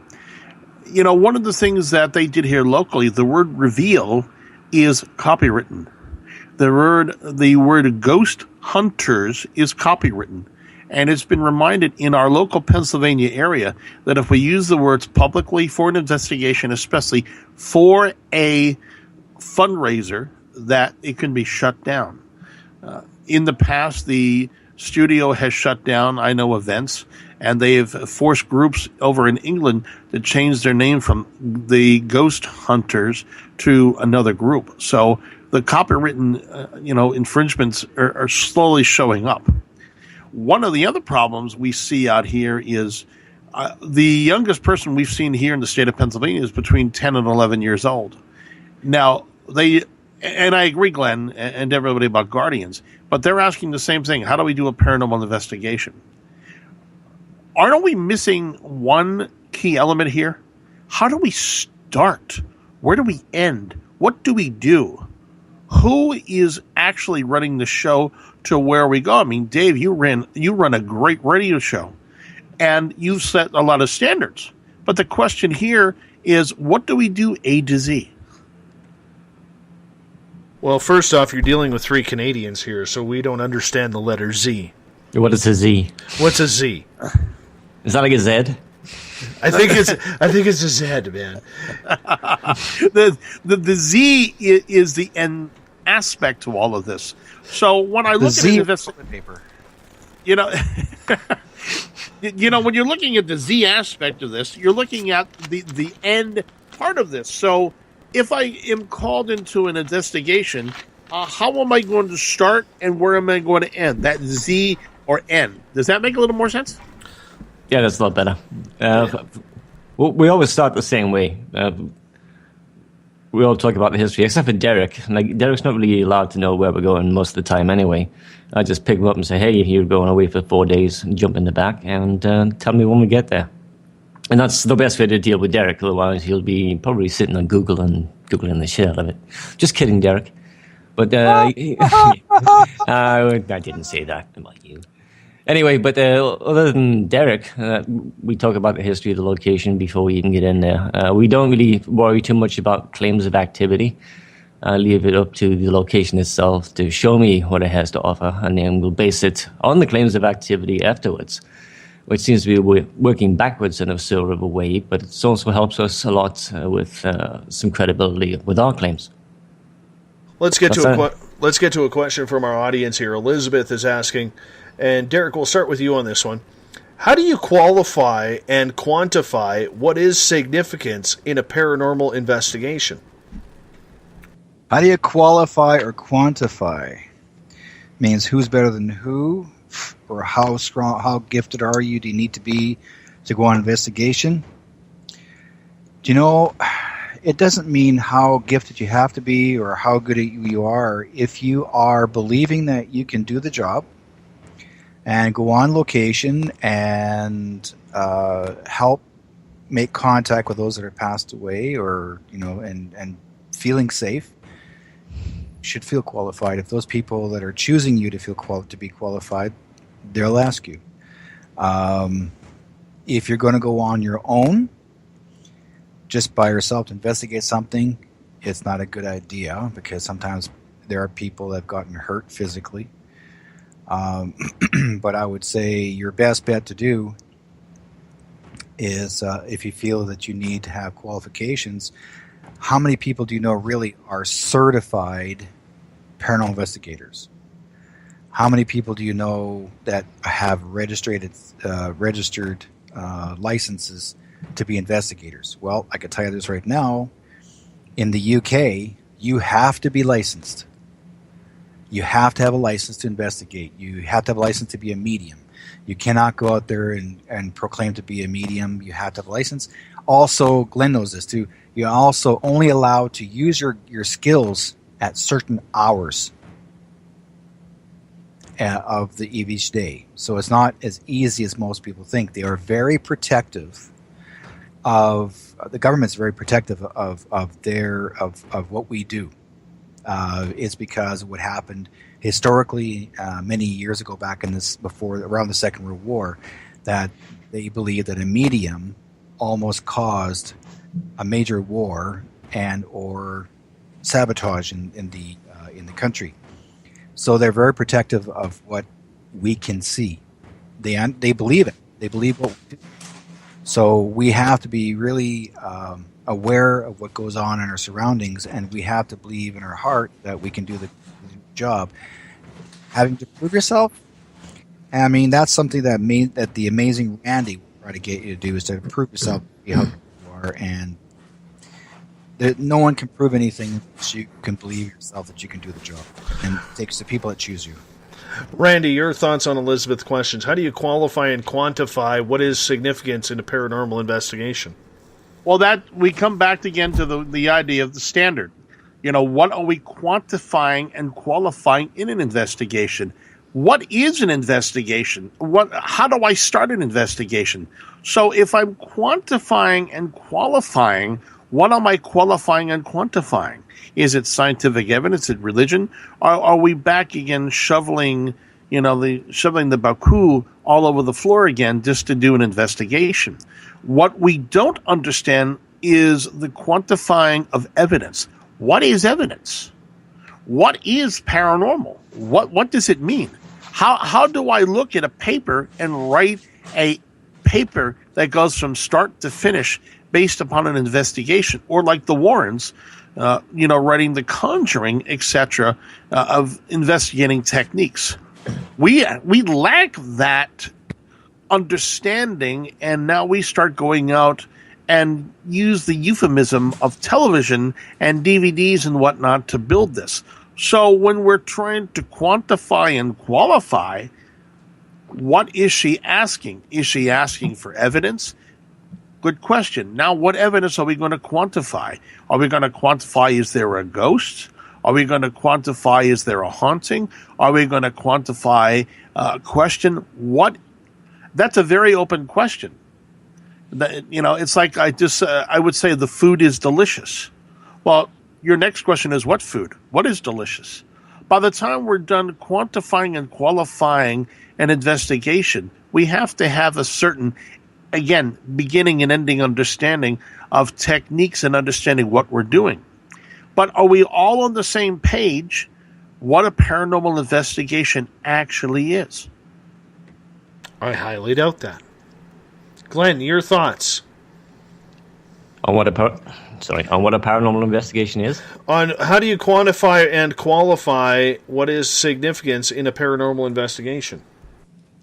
Just like Randy said, it depends what you're looking at. What kind of dynamics do you need? What kind of evidence do you require? What is your standard for the evidence? Now, will you have EVPs, you have your Class A's, Class B's, Class C's, Class D's. I wouldn't use anything past a Class A. Like, if you can't understand what it's saying without being prompted beforehand with graphics above, just to give it a quick bold effect, and they'll play it again and again and again, then what's the point? Like, I've watched enough shows out there that do that where I can't understand the word that's being said on that recording. But when they put up the little ticker tape telling you what it is, then, all of a sudden, it's possible. Now, they put that thought in my head, yeah, it is quite possible. But if that hadn't been up there, I would have no clue what was going on that recording. Let's move on to another question from Everett here. He is asking, and Randy, we'll start with you on this one. If science can't be used in the paranormal, should we be looking at the study of the paranormal as more of philosophy, investigating beliefs and ideas rather than provable fact? That's a very open question. The answer is we need to come up with applicable theories. And without applicable theories, we're concerned with, once again, I'm going to put a plate down that's empty. And I'm going to give it to Glenn and Derek and you. And you're going to put down what a paranormal investigation entails. We are not on agreement what is that the end result is. So therefore, when you're trying to answer a question like that, we're trying to answer technique versus what the standard is. This is why I spent time on the telephone with Lorraine Warren discussing this of A to Z, or beginning to end investigating techniques, that when her and Ed Warren went out to a parent conference or a university, they had all of their liner notes with them, their case notes, and they understood that if somebody said, well, how did you come up with this, or how did you come up with that? Let's set that aside a second. What that question is we're already understanding what a paranormal investigation is. I've been in this field 9 years. I don't understand, today what an investigation should entail, and that's part of the confusion. Does that make sense to you? Absolutely. Derek, what's your thoughts on that?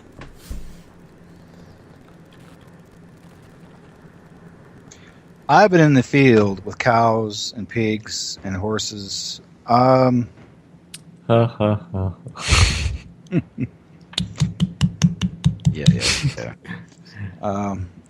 I enjoy a lot of this work, and I like what Randy talks about. The difference between what's this and how, and when they say, "Would you like a meal?" and what kind of meal is it? Describe it, and that's basically what this is. We're looking for the descriptive change in temperature, descriptive change in movement, descriptive. We're looking for everything that analyzes and what's real and what's not real. What do you call real and not real? It's, for me, if I look for too much logic, then I'm not feeling. That's why when I work with spirits, I see, feel, hear, sense, touch, and that's it. And I just say it, and then after that, I don't have to remember it anymore. So, because it's something that's important, that only a spur of the moment that spirit will come to you, tell you what you'll either feel, hear, or see. And they're just giving you a message really quickly, and then you have to figure it out for yourself. Like Glenn even said too, you can actually, someone may say something on TV regarding the supposedly a sound of what the ghost has said or done or movement, and yet they're telling you this is what it's supposed to sound like, but yet you're not sure yourself because it sounds like garble. But they'll write the words across the screen. This is what it said, and they're thinking, well, maybe, or are you sure? But the public themselves, if they're not investigators and don't understand the paranormal, they'll agree no matter what, because they want to believe that it's real. So, all right, moving on in questions at hashtag Spaced Out Radio. Eric has a question, and he'd like to know from the panel, why don't you guys call out, or should we call out these people, as in fake ghost hunting investigators, as frauds? It would definitely help clean up the situation.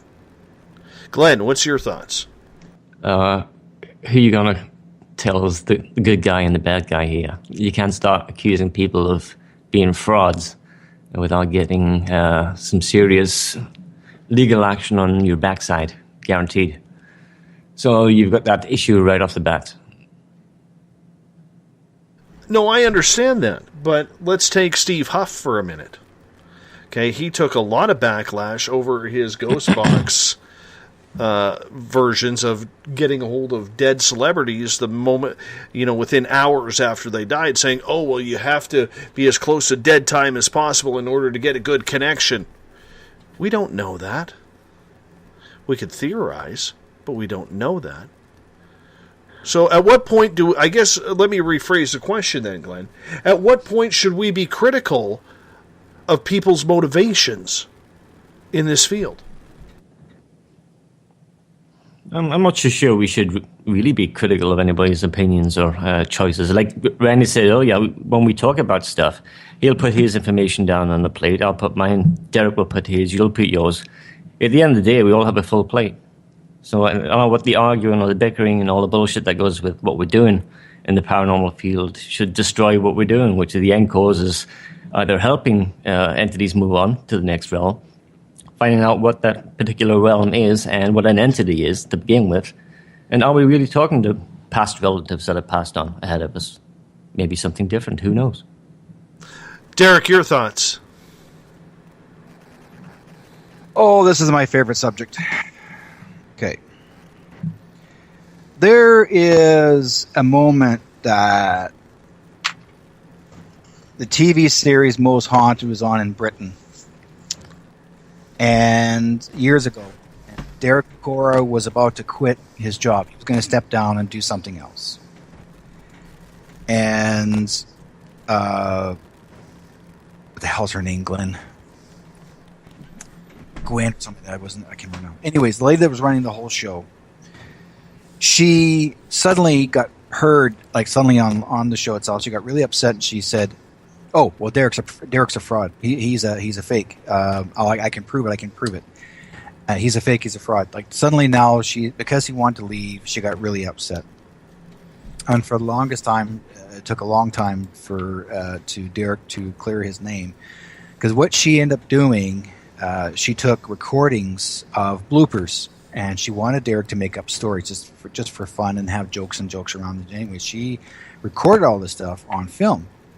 And she saved it, and she used it against Derek. And she said he was a fraud. That he made all this stuff up as a fake. All the shows he was doing with him, he was a fake. And she tried to ruin his reputation.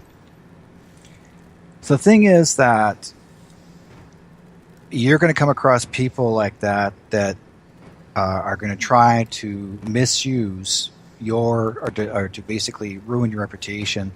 And they don't clearly know if it's real or not, but they want the public to believe your story. In the end, Derek did prove himself that he actually is good at what he did, and she was entirely wrong, and she apparently went into hiding after and she found out what she did wrong, and it was wrong in her point. Meantime, those millions of people across the world, including the UK, had believed on her side before. They suddenly believed her side and said, okay, Derek's not a good guy. It took him a long time to get his reputation back and clear his name. Meantime, this is what happens. People like this out there, and no matter where, for you're American, Canadian, from England, anywhere across these sort of things can happen. Mm-hmm. So we can't always judge what these people are like. If you know you're good at what you do, just keep on doing what you got to do and believe in your heart. Mm-hmm. Randy, I'm curious your opinion then. Where is the accountability then if we have no legs to stand on? Well, that's the point of all of this. How do you point out fraud? How do we tell a doctor that he's fraudulent at what he does? We have a statistical measuring tool to say he's a quack. So therefore, we have places, documentation to go to say this doctor did this or this person did that. When we go back to that quantification again, how do we quantify who's committing fraud? What is the word fraud? Does fraud mean an EVP? Does a fraud mean a picture? Does a fraud mean this? How do we designate what is and what isn't? And I'm 100% with you, Glenn. That is, on your backside, legalities. Take the first $1,000 of your paycheck and give it to an attorney. Because once you start putting the fraudulent finger out there, they're going to come back at you. And Derek, 100% reputation. Bada bing, bada boom, you're finished. But once again, I get back to the same question. This is where I get doors slammed on me. What are we measuring? What are we looking for? What are we looking at? What is that photograph going to do? I want my father back. My father died a horrible death in a convalescent home. I have private cases right now of somebody who wants to talk to his relative who died of cancer. How do I quantify that statement? And, can I be accused of fraud? Absolutely. But my question here is this, and we get back to this whole thing. Where is the Bible of the paranormal at that we can go back to say what is real and what is fraud? Well, exactly. There is no standard set. Why can't we all sit down together as a family and design them? That would be fantastic. Because there's no paranormal unity, and I'm not going to get into the whole paranormal unity crap, that everybody is trying to preach, but goes and does the exact opposite. The fact is, though, if somebody is being fraudulent, and we have proof, is it not our job then, Randy, to call that out? Because there's a lot of people who are hinging bets on this, just hoping, that there is reality behind this research. Now, the people who do it on a very consistent basis, like you three, are going to say there is reality there. But for those who are on the fence with what is going on, okay, there is, at some point, a time where you have to grow a set and stand up and say, look, you, sir, are wrong. You don't have to call him a fraud specifically, but you, sir, are wrong. You shouldn't be doing it this way. You shouldn't be doing it that way. Why are you taking people's money? Okay, at some point, in order to clean up this field, and yes, we could wait for them all to die off when the fad is finally over in about another 5 to 10 years, but at some point, we do have to grow that set of cojones and say, you're not doing it right. You're ripping people off. You're scaring people, or you're leading people to believe at their most intimate time of need, and really, you're giving them nothing. Do we not have to do that, Randy? Once again, we get back to the word accountability. How do I set up a standard to say what you did or did not do is a fraud? Do I agree with charging people for the paranormal? Absolutely not. I don't agree on it. I think we're all on the same page that we do research free of charge. Yep. One of the problems here is that there's no quantifying documentation that goes back and says what is and what isn't. So therefore, if somebody's relative died of cancer and they want to grab a recorder from their local commodity store and they say they want to talk to their mother, dad, sister, brother, how do we say to them they're wrong or they're incorrect? We have no statistical measuring tool to do that. So therefore, what we're trying to do is saying if you charge for what you do, you're wrong. But once again, put me on the stage there, and all three of you stare at me up at the stage and said, Randy, give me documentation right now where it said what is a fraud. Dave, how can I? At some point, we all have to put our names on the line and just say, screw it and do it. Right? I do it on this show. That's not what I'm arguing. What my argument is here is when we all sit down as constituents, what is the ground that we're all getting together? You know, we're putting together, we're doing this and this and this. What is the de facto standard of what we're trying to do? When we put that plate down and we all throw our evidence down, what is on that evidence plate? What is it that the general public wants us to tell them? That there's life after death? You know, we can't quantify one statement without fighting and threatening one another, and not in the show, but, you know, in the paranormal field. This is where I get on the standards. You know, when I look at in space, and I love ufology and astronomy, I can go gauge what the star Sirius is, and I know how far it is and the chemicals and the binaries, but I can go back to documentation and say, this is what Sirius is. Do we go back to Lorraine and Ed's notes? Do we go back to Hans Holzer? Where is it that I could go back to do research that is written up? Or am I all wet on this? No, I think you're right. Like we mentioned Hans Holzer and Lorraine. I have the books on the shelf behind me. They were handbooked for me too, way back in the day when they were first published. So I've still got those. So there's no reason not to go back, and hopefully that somebody will go to the library and pick up these books, or maybe buy these books, or check them out online, just to get some information, get some standards behind you, at least a basic standard. But what is the standard? That's my... When I'm asked that question, people start to laugh because they said a standard's whatever they want to create. So therefore, the Pokemon Ghost stuff comes back up again, and we begin fighting. And then a year goes past. So then we sit down and say, what is a paranormal investigation? Whatever we make it. So A, B, C, D, E, F paranormal groups are all right. So therefore, they're fighting amongst one another. They're fighting on stupid things.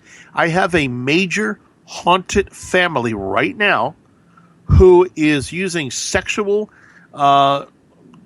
destruction to destroy a paranormal group in this family.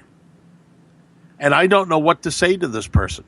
I just flips me out to see that what this person shared is a sexual tryst, a relationship tryst, because instead of dealing with this, these paranormal groups are now into soap operas. So shouldn't we police ourselves, Dave? That we should begin, and your show be the beginnings of it, that we could say, you know what? Shouldn't we do this? I agree. We need to do it more. It's the only way this area is going to get cleaned up. And that leads to Corey's question in the Space Out Radio chat room on Spreaker. And that is, he says, I think there should be a baseline code of conduct, but I don't think there should be any certifications. Do we need some sort of Bible or code of conduct that should spread around the paranormal field? Is that what it's come to? Because obviously, much like political candidates, they say one thing, and the minute they get into power, they do an absolute another. And that seems to be what's happening here with the paranormal field as well. Derek. Yes. Okay. Glenn? I think what I was trying to mention was, like, we've all been in the field a while. We don't use any specific handbook when we do an investigation. There's no correct way to do anything. Pretty much what happens during the investigation guides us towards what the path should be to take on that particular investigation. But that comes with experience. Now, we've all been at it long enough to know when things are getting a little bit out of hand, when you're pushing too much, when you should start to back off, and when you should leave. But that comes through experience. If people ask me how I do an investigation, that's how I do it. How about you, Randy? I try to measure things on a case-by-case basis. It was always suggested to me that when we want to look at and quantify, and I do this all the time in my own field of IT. When we're looking at quantifying truth or quantifying an IT problem, I have to go back to documentation written up and say, well, this PC crashed here, therefore I can go back. I can't go back to review the manuals that we haven't created. We need to sit down as a standardization group and start coming up with, theories that we can sit down with and try them and say, guess what, Randy? You're all wet. You're wrong. Thank you. But at least we tried it together as a team. What this person is asking in the chat room is, we're already there, and now they want to take A versus B versus C and come up with a yes or no answer. How can we do that today? We're still in the infancy of understanding where this actually is going, because the de facto standard of a question is what applicability of evidence, what are we going to do with it? Or do I want to know what Aunt Myrtle died? Is Aunt Myrtle coming to me? Who is Aunt Myrtle? Is Aunt Myrtle a person, a thing? Is it presence? So we start asking ourselves questions. So we listen to evidence based upon scientific or recorders and etc. And we're trying to come up with some sort of answer what life is. Life is very strange. From cradle to grave, life is a very strange thing. We all eat, we all make love, we all get angry, we all do crazy things, and we all die. And yet, when we sit down with a paranormal investigation, they don't view it that way. They view things of a television show. This is why I'm trying to bring together standards. And once again, did I answer the question? Or once again, am I off base? I think you went there. I think you're good. But Corey says that's wrong, though. He's talking about ethics, not how to investigate, but the ethics surrounding the investigative pattern. I still think there needs to be a Bible on it, a rule book, and how, and this is as far as we are going here. Okay, Eric Markham, myself, and a couple other paranormal people who I trust, okay, are going to be getting together. We're going to create something on our website because I want to be able to promote on this show paranormal teams that are doing it right, or what I feel is right. You know, and maybe that's being a little bit too, how can I say it, selfish. Okay, but in the end, I think we need to have that standard out there. I think we need to be able to come up with a guideline and say, okay, look, if you're just going to all these tourist attractions, you're not a ghost hunter. You're not. Okay? You're somebody who has an inquisitive mind on the subject. But if you're out there, you know, blood, sweat, and tears, trying to find the answer to life after death, trying to solve a mystery, trying to tell the story from the spirits like Chronicles does when they're on the road filming, that's where we need to come up with the answers. Those are the people we want to be surrounded by. You know what I'm saying? You know, that is a great statement, but once again, I can sit with John Zaffis, I can sit with you, I can sit with Glenn, I can sit with Derek. We're all over the place because we don't have that applicability of understanding of where we're going. Mm-hmm.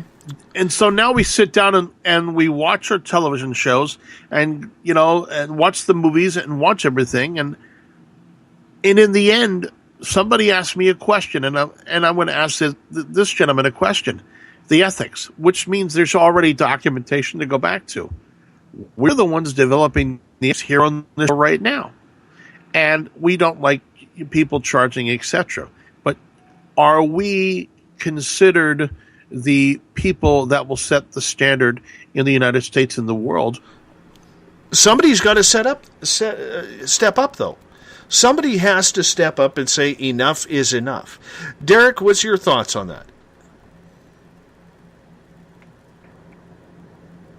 Enough is enough. Yes. You know, the thing is that what you mentioned earlier, yeah, Glenn and I on our team, Troy and Mike, you know, what we do really is we're looking for historical, we love our history. That's the main part. It's important to us. And that's what's making us unique. We're not like everybody else. We want to find something that's a different niche in it. I mean, anybody can go to a building that's haunted. Anybody can investigate places that are supposed to be haunted. But we are looking for is history, something that relates to the public, that relates to what they would understand. That's going to be the curiosity. And when we when we start getting curious, and we want to, I mean, everybody has curiosity. Even as a kid growing up, you always want to find out, you know, how to dissect a frog. And is that, you know, you put the electric shock on that frog, and will his legs move? And then somebody will actually imitate the sound of a frog, and that freak the next door neighbor. But the thing is that you're always curious, no matter if you want to see the frog's legs move, you know, and see and make you jump. And that's what basically most people are looking for. They're looking for something that makes you like go to the next step. If it's going to scare you, go to the next step and see if it's going to make your heart pound harder. And I've had a few of them that startled me. And in the way it was, I got one ghost. I was so pissed off at it. I said, "Stop doing that. You know, if you want to show yourself, don't get your face into my face because it just made me mad." I wasn't scared. I was like, "Whoa, come on, stop that!" You know. But they're going to try and see if it gets. And Glenn was there. Yeah. So. And even with Mike, there is one part that the ghost walked through me, and Mike saw the ghost. I didn't see the ghost. I felt it come through me, but he seen the ghost and went after him, and he took a beeline. I don't blame him for running. I mean, you don't expect it. He never expected that, and it startled him. I mean, you know, you got it's and sometimes a ghost will choose the person who it wants to go after. It's not just a whole group. One person, and it'll make a decision whether it wants to scare you or startle you or catch you off guard, and they'll always catch you off guard. Nothing's ever perfect to say, "Oh, here you go, here's a ghost." So, fight for it. Glenn, what's your thoughts? But on the whole ghost thing? Well, considering that's what we're talking about, yes. Well, just like Derek said, pretty much exactly what Derek just said. I've seen stuff that he's said he's seen physically with my eyes too, which is really freaky. Like we had that bar in Likely, BC, where you saw the guy's legs under the snooker table. You remember that, Derek? Oh yeah, I remember that one. And you actually were staring like, what the hell? Staring at it, ran around to the other side of the table. There's nobody there. Ran around, looked into the table again, still there. I'm like, what the hell? And we have that on camera somewhere. It's hilarious. It's kind of a blooper reel somewhere. I'm sure it is. Yeah. Because he got me running around the table like an idiot. You're looking for pics, and it wasn't the girl. yeah. So it's just stuff like that. It's like, it can't be real. But Derek said they were there, and when I looked, they were there. So that's how we use our mediums. I hate to use the word use. Utilize our mediums is we use them like a tool. He points us in the right direction, just like a K2 or a MEL or any other device that we use in the field. And that's his job. Like that's the Indian part of me. Him go that way. There you go. I think what we did at the end of the day with the show for Chronicles of the Unknown was create some sort of Canadian paranormal tourism video, showing you where the hotspots are, telling you about the history of the location. It's interesting to read. Well, it's interesting for us, but hopefully we'll sell it, and you guys will see that it's interesting for you too. Hopefully. Right, Dave? Well, I hope so. It'll be a lot of fun when it happens. Let's get to one more question here, and Glenn, we'll start with you on this. This comes from Gail. We got about 2.5 minutes before we have to go to break here. She says, I think people believe making their endeavors scientific makes it appear more legitimate. Wouldn't you, as an investigator, be better served to define your efforts as what it is, simply paranormal? I agree completely. And that's where it should be. No, why does everything have to be scientific? No, we have mediums. Thank God they're out there, because they're an interesting race for us and a good tool, as I said earlier. So why not believe that? Why not believe it's just paranormal? Mm-hmm. It is not normal after all, so it's paranormal. It doesn't have to be scientific. So good point there, Gail. If you're not paranormal, you're abnormal.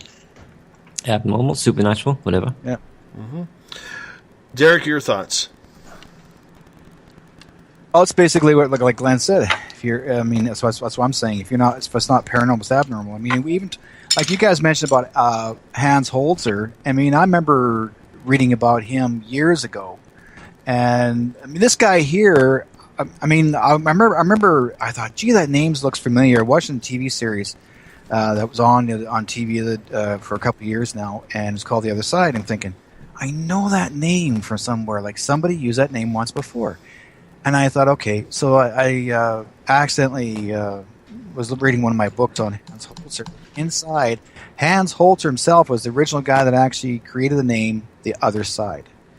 And because he was the one that believed in trance mediums. He believed in working with mediums. He even though he may have written a lot of books, this guy, he studied parapsychology a long time ago, way before you and I were born. And this guy learned a lot in the field. And when he worked with Ed and it's good. Hey, on that note, I'm going to get you guys to pause on up. We are at the time for break number 2 here on Spaced Out Radio.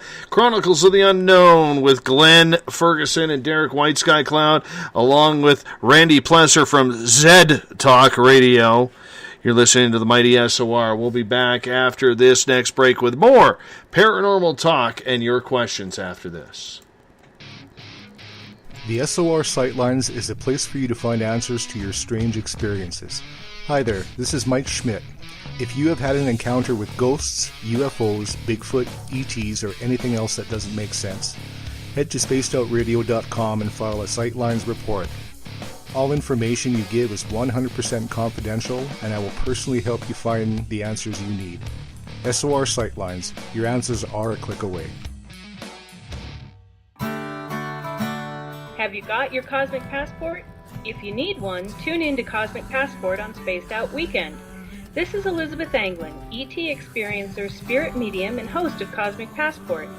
Each weekend I'll be bringing you interviews and support from other paranormal experiencers, and the best in intuitive spiritual guidance from across the globe. It's all happening starting at 9 p.m. Pacific Time, midnight Eastern, on spacedoutradio.com. Hi there, I'm Butch Witkowski, lead investigator with U4COP. On the final Monday of every month, you can listen to me and host Dave Scott on Spaced Out Radio's Strange Days.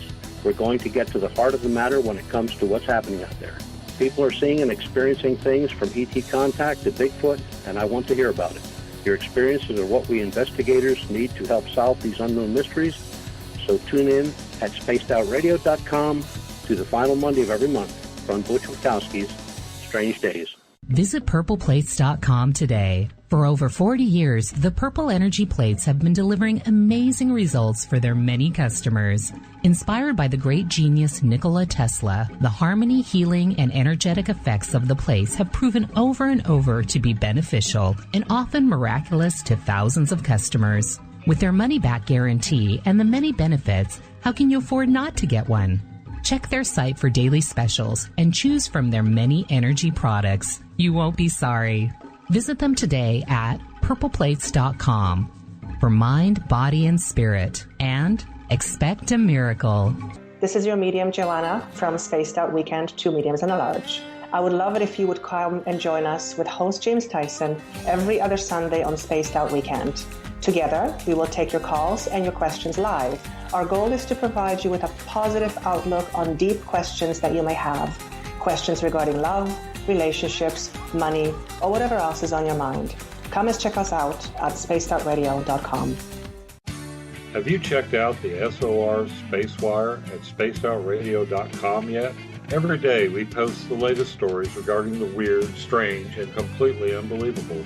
From cryptid and UFO sightings to the conspiracy world, we tackle it all. Hi there, I'm Eric Markham, Space Out Radio's news director for the SOR Spacewire. And if you have a story, I want to hear it. Email me at news@spacedoutradio.com. Patrolling the Pacific Northwest, we are always on the lookout for the strange and unassuming stories that real people are experiencing. Hi, I'm Vincent Zunza from Pacific North Weird.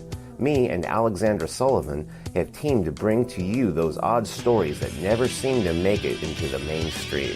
Stories so weird that will leave you scratching your head wondering, is this real?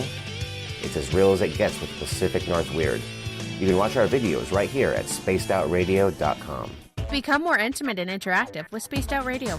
Join our Space Travelers Club with your new membership.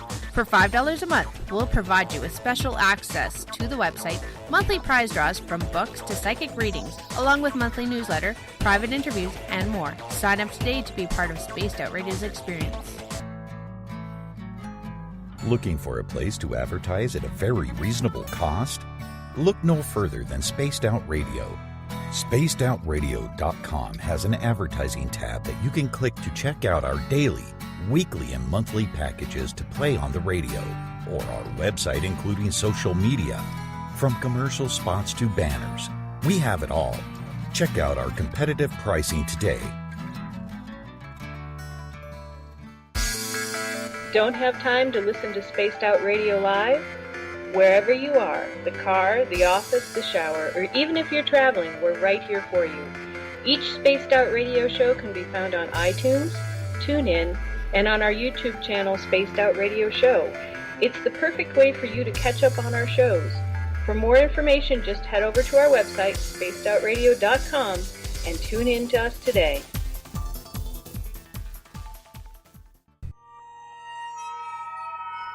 You hear footsteps in the empty room above you. A rocking chair begins rocking by itself. Don't be afraid of the things that go bump in the night. Reach for Spirit Storybox, the iPhone app the Huffington Post UK called the only ghost hunting app you will ever need. Spirit Storybox. The spirits are telling their stories. Are you listening? Strange creatures lurking in the night, the sounds of wood knocking in the forest, odd happenings right out of a fictional world. These are the reports I love.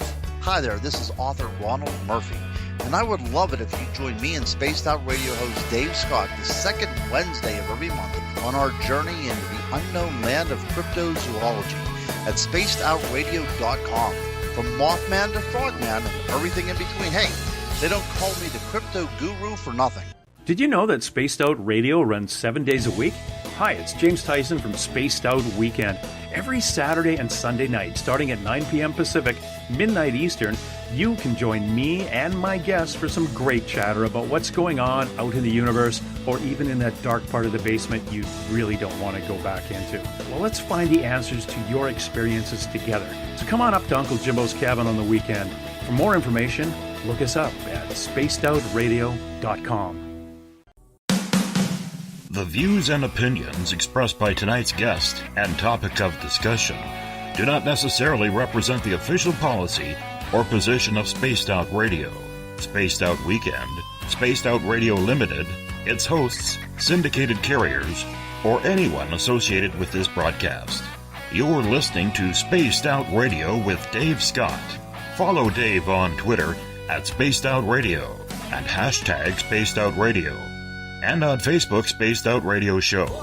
Now, back to the program. A child grew up too fast, went running wild. Now we don't know who to pray to anymore.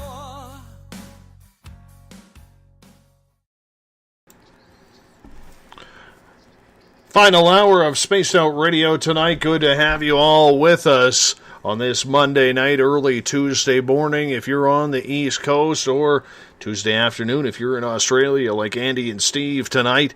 Welcome to the show. Tomorrow night, Mike Ricksecker and Vanessa Hogel will join us. 3 hours of paranormal talk going on, starting at 9 p.m. Pacific, midnight Eastern time, right here at spacedoutradio.com.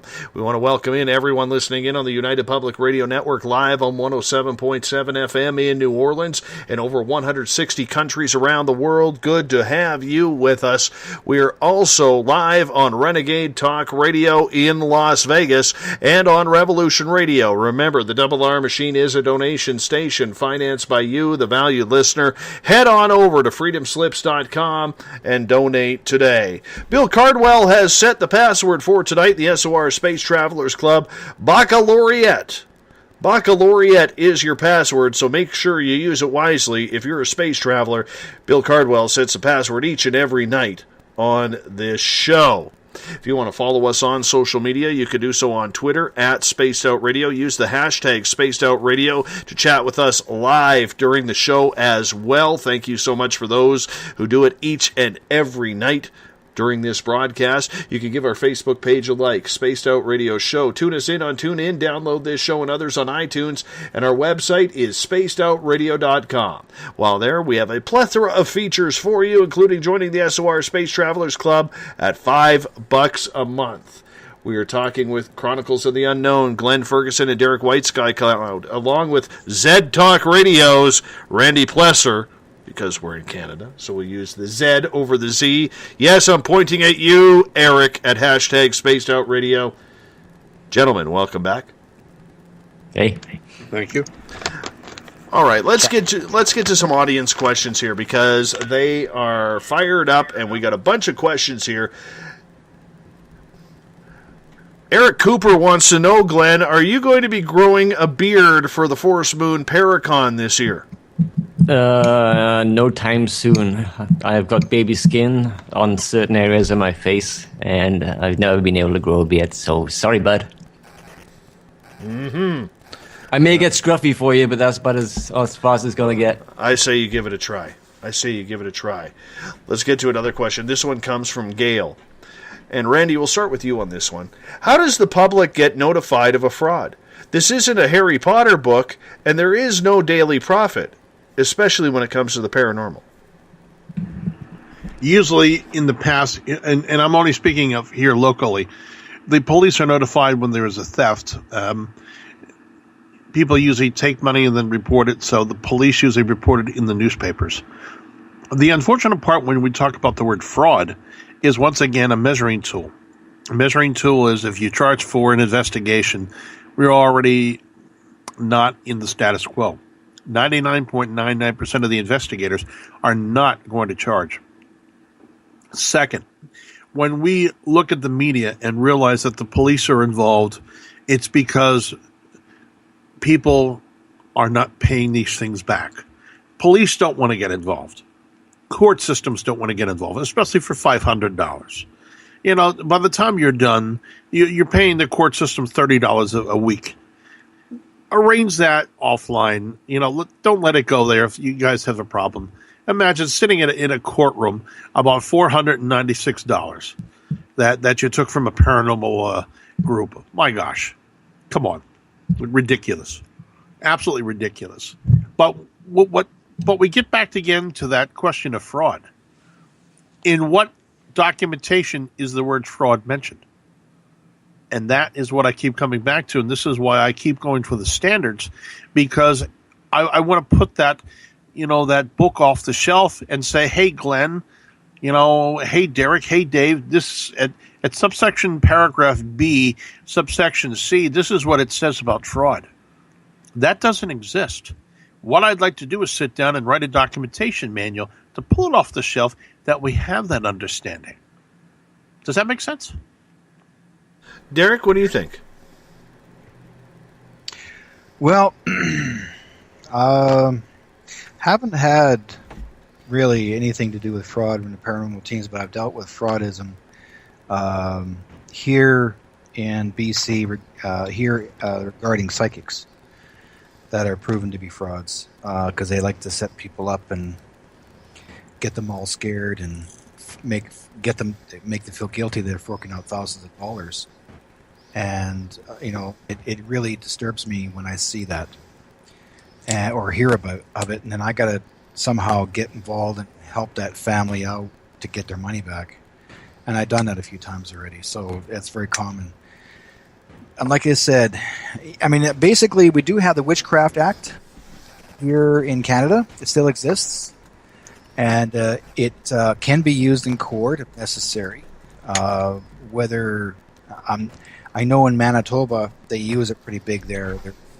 If you're considered as a fraud, the police take it really serious. That's why Manitoba is the only province in Canada that actually you have to have a license to be a psychic, and it should be in all the provinces, and even including as a medium or even as a paranormal group, they should have licenses as well. Mm-hmm. Prove your legitimacy.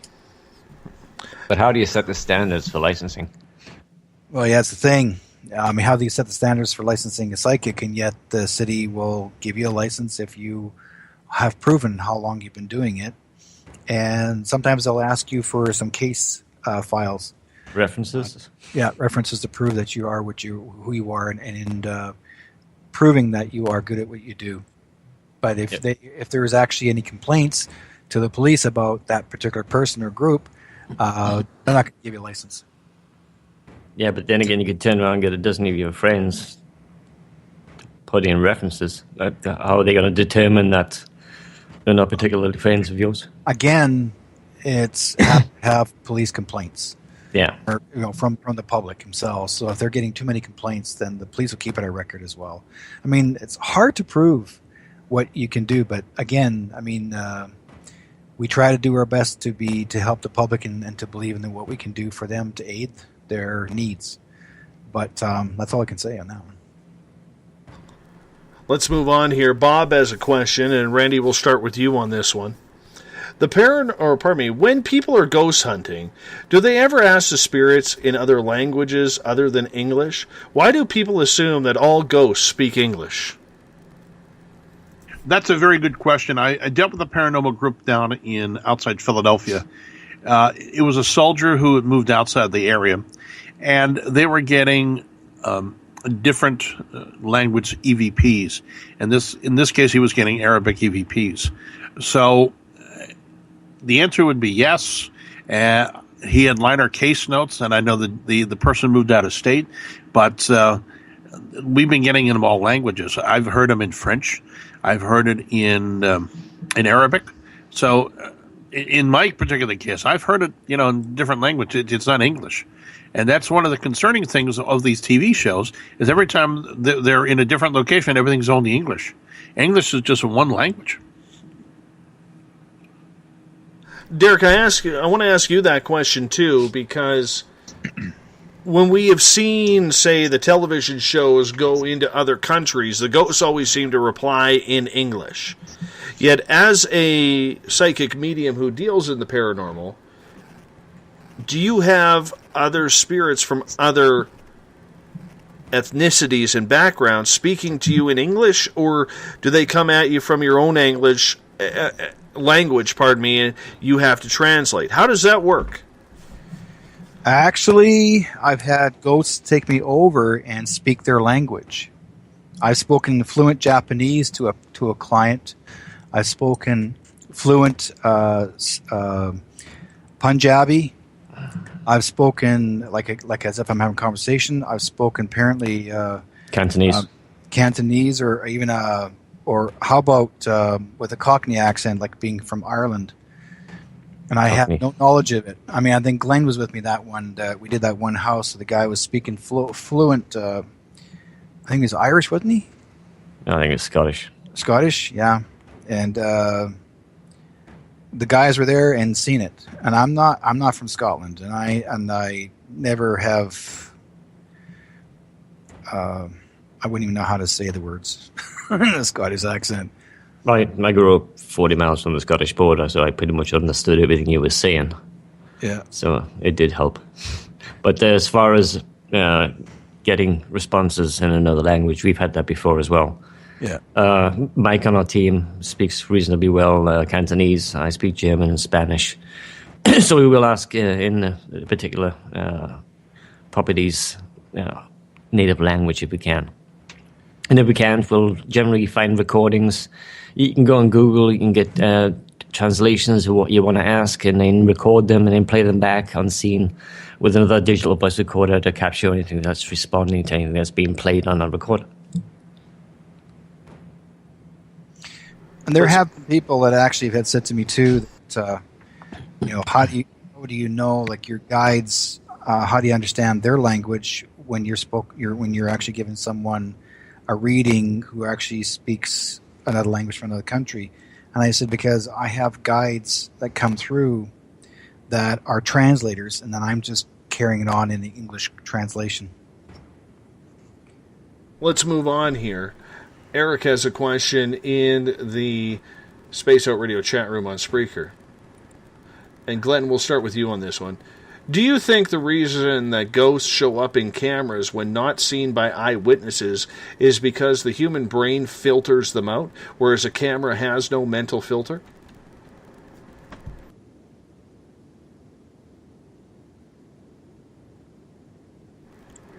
Glenn? Oops, helps if I turn on the mic. Mm-hmm. Do you want me to re-ask the question? Certainly. Do you think, Glenn, that the reason ghosts show up in cameras when not seen by eyewitnesses is because the human brain filters them out, whereas a camera has no mental filter? I believe so. Like as children, we're told not to believe in certain things that we see, even if we are seeing spirits. The brain will filter that out as you get older, and you get told that what you're seeing is garbage. But on the other hand, the lens itself has a slightly different filtering system than the human eye, so it does detect things that we can't see. Absolutely. And Derek, what's your thoughts on that?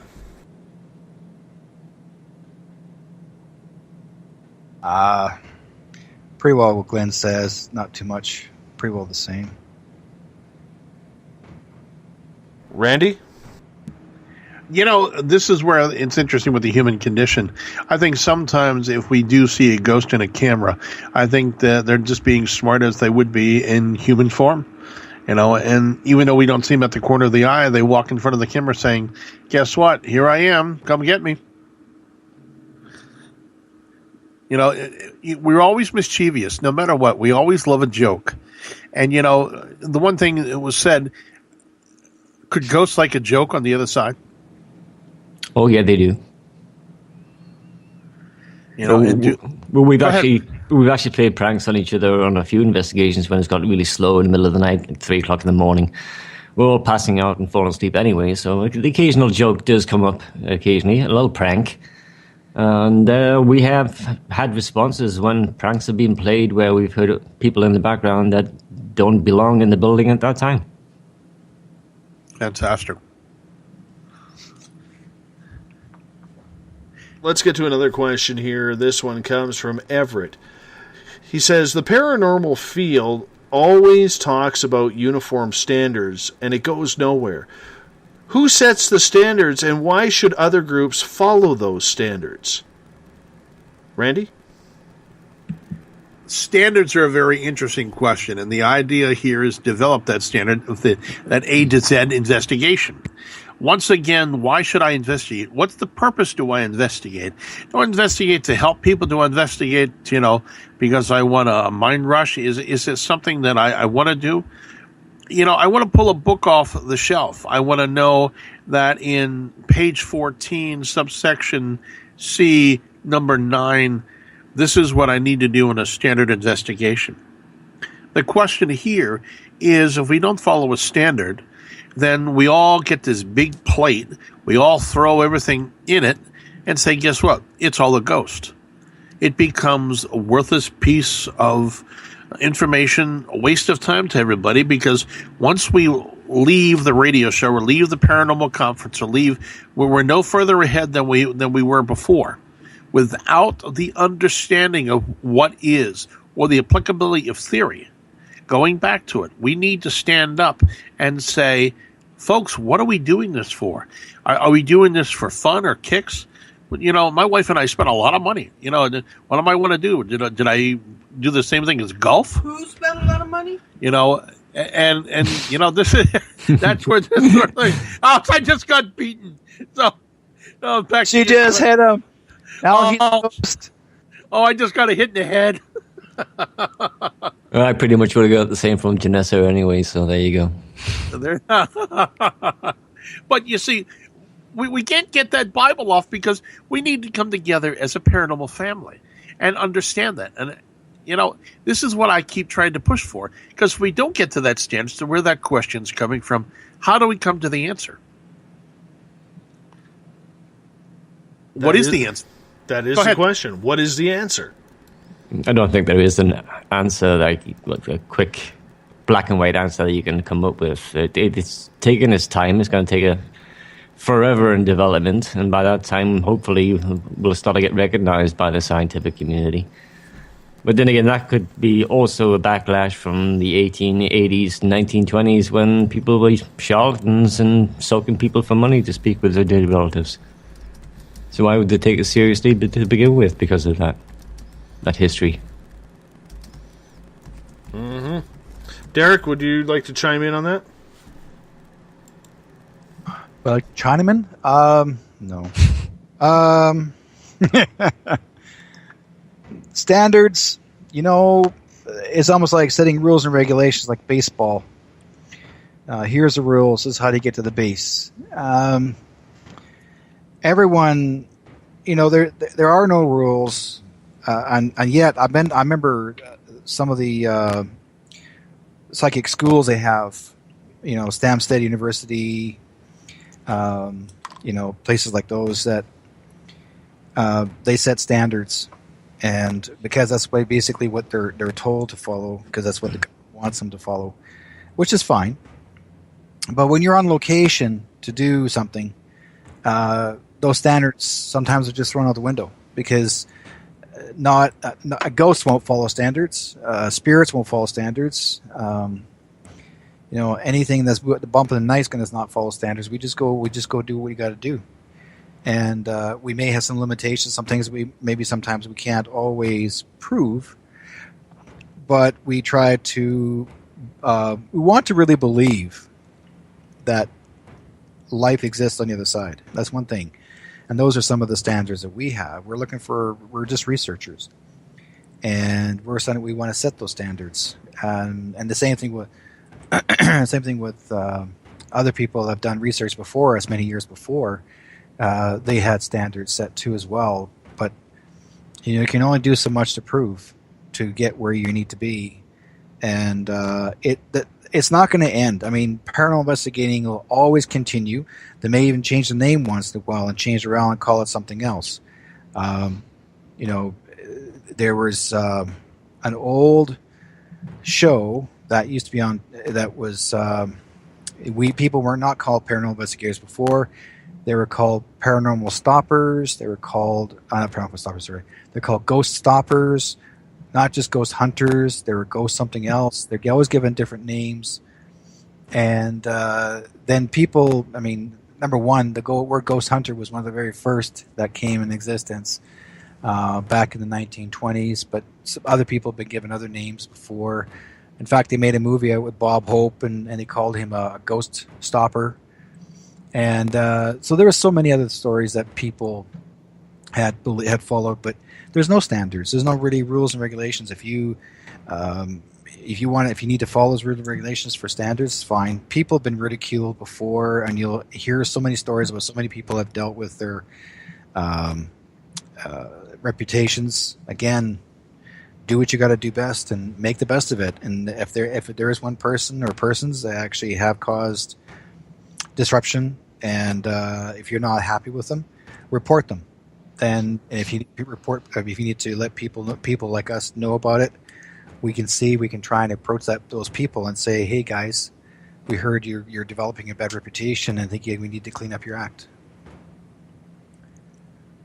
We still need someone to stand up and take that spot, that leadership role when it comes down to it. Somebody has to stand up and take that leadership role to define that booklet and say, okay, if you want to do things right, this is the book you follow. There's no reason why at this stage of the game that there shouldn't be a code of conduct that everybody can follow. Well, Dave, if I stand up to you and say that I'm trying that, am I wrong? And I don't want to step on anybody. I think you have to get some toes stepped. Some people have to get some toes stepped on. I'm okay. Hey, if I'm doing radio wrong, okay. If I'm doing this show wrong, I expect people to call me out on my BS. If I'm trying to create an amateur hour here rather than trying to create a sophisticated journalistic talk show, I want people to call me out. That's how I'm going to improve. So why can't we do that in the paranormal field? Well, this is why I would love to get together with all of you and do a Skype paraconference together. What I want to do is I would like to do something called a Haunted Weekend here in Pennsylvania and do training of people that come out and understand and train them on that A to Z. Here's three questions. What is a paranormal investigation? 2, what is the outcome of the investigation? And 3, what do I do with the evidence? We could discuss this, Dave, Derek, and Glenn for the next 10 years. Oh, easily. Very understandable, Randy. But at some point, there is going to be some sort of agreement on the do's and don'ts. Yes, but the question is, this is why I tried to step up with the standards organization and to stand up and say, folks, let's stop the fighting. Let's stop the sexual slurs. Let's stop everything. Let's stand together as true adults and put this together. So am I trying? Yes. Am I getting stepped on? Absolutely, because I'm being accused of destroying Ghost Hunters TV show in public. And that is one of the problems. And right. Go ahead. I'm sorry. Go ahead, Derek. No, I was going to say there's even a TV series being talked about right now. They want to start the very first gay paranormal team. Okay, why? Who cares? Exactly. Yeah. Why? But now they want to say that they're saying that they want to hear. So it's already been done. It's been out about a year now. Yeah. It's called Knock Knock Boo or something. Yeah. Knock Knock Ghost. That's it. Yeah, Knock Knock Ghost. Knock Knock it's Ghost. actually an entertaining show if you want to watch it. And the guys are yelling, acting like girls, yelling, screaming. Yeah, they're yelling, they're screaming, they're sensitive. And the girls are just as more courageous than the guys are. Anyways. That's a whole different topic. Let's not go there. Whole different topic. All right. Let's get to another question here, and I think this is a good one. Craig is asking, if I want to start up, if I was to start following an investigative group in Canada, what should I look for? Glenn? Location would be a good thing. Pretty much our southern border is where most of the population is. So if you can get away from that, great. Start somewhere in the middle of nowhere. Derek?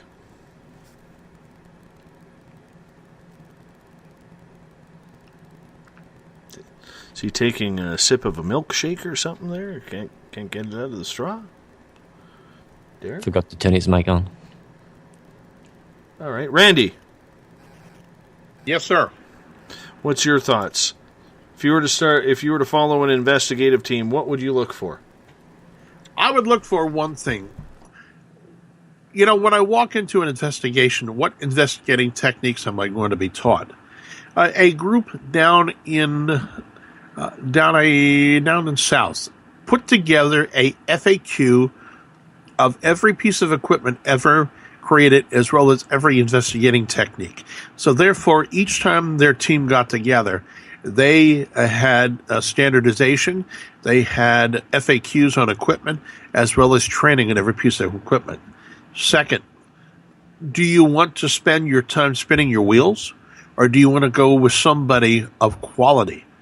Spend your time doing your research and asking, because you're going to be spending your time with these folks. And if there's any sexual misconduct, walk away from it. Just walk away, because this is becoming a de facto problem here in the States with some of these groups. And I think the biggest one, the last one, what is it that you'll do with the evidence? It's not a bragging right. It's somebody possibly who is a human being here on this planet.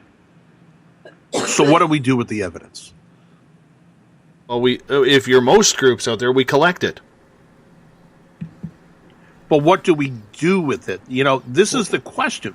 Well, I know that, and this is the exact same debate. Randy, you being a radio show host, you've probably had this. You ask a paranormal team, what do you do with your evidence?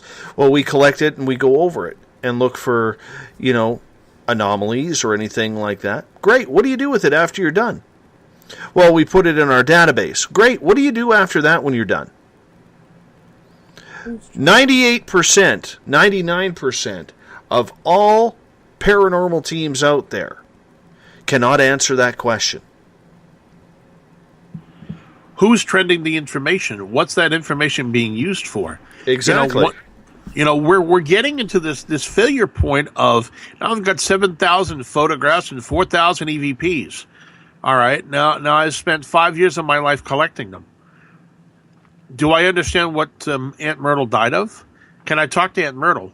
Can I write a book right now, like the Warrens, and call it Aunt Myrtle's Journal, and make them, sit down and write a book how I talk to Aunt Myrtle, how I can document and quantify, like in The Conjuring or in Amityville, etc., how the documentation follows through. Now, that documentation beginning to end. I'm a documentation hound because in my field, that's what I do in IT. People think I'm all wet. I don't. I want to see us document. So therefore, we go back. I said to somebody, his name was David Roundtree, who started some of the standards. You document until you die. You leave it on the shelf. The next person pulls it off. They live their life. They die. They pull it off the shelf. In other words, we try to start our own journals, our own, beginnings to understand what the question is. But the question is, what is the question? That's the part of the problem. Let's get to another question here. This one comes from Dawn. And Derek,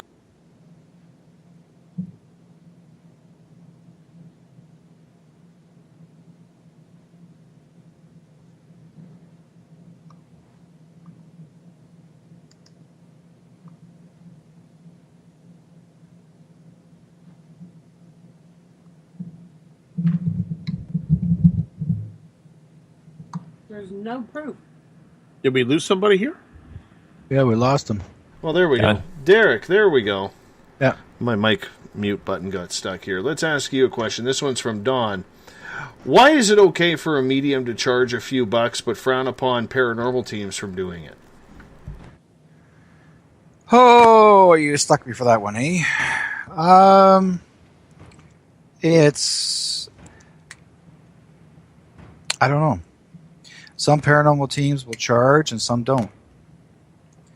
It depends on like I always tell people, if you pay for my traveling fee, that makes it easier for me. Because they just pay for my gas, I'll come out. But I'm not going to come out for free. So that's me. And people can get mad at me over that one, but it just makes it a whole, like who wants to travel, say 100 miles to investigate a place, and I know I got to pay. Somebody's got to pay for my gas if they want me to come out and investigate their place. Unless we are the whole team going out there and we are going to be there for a while, then we're not going to charge because we're already making plans to go that direction.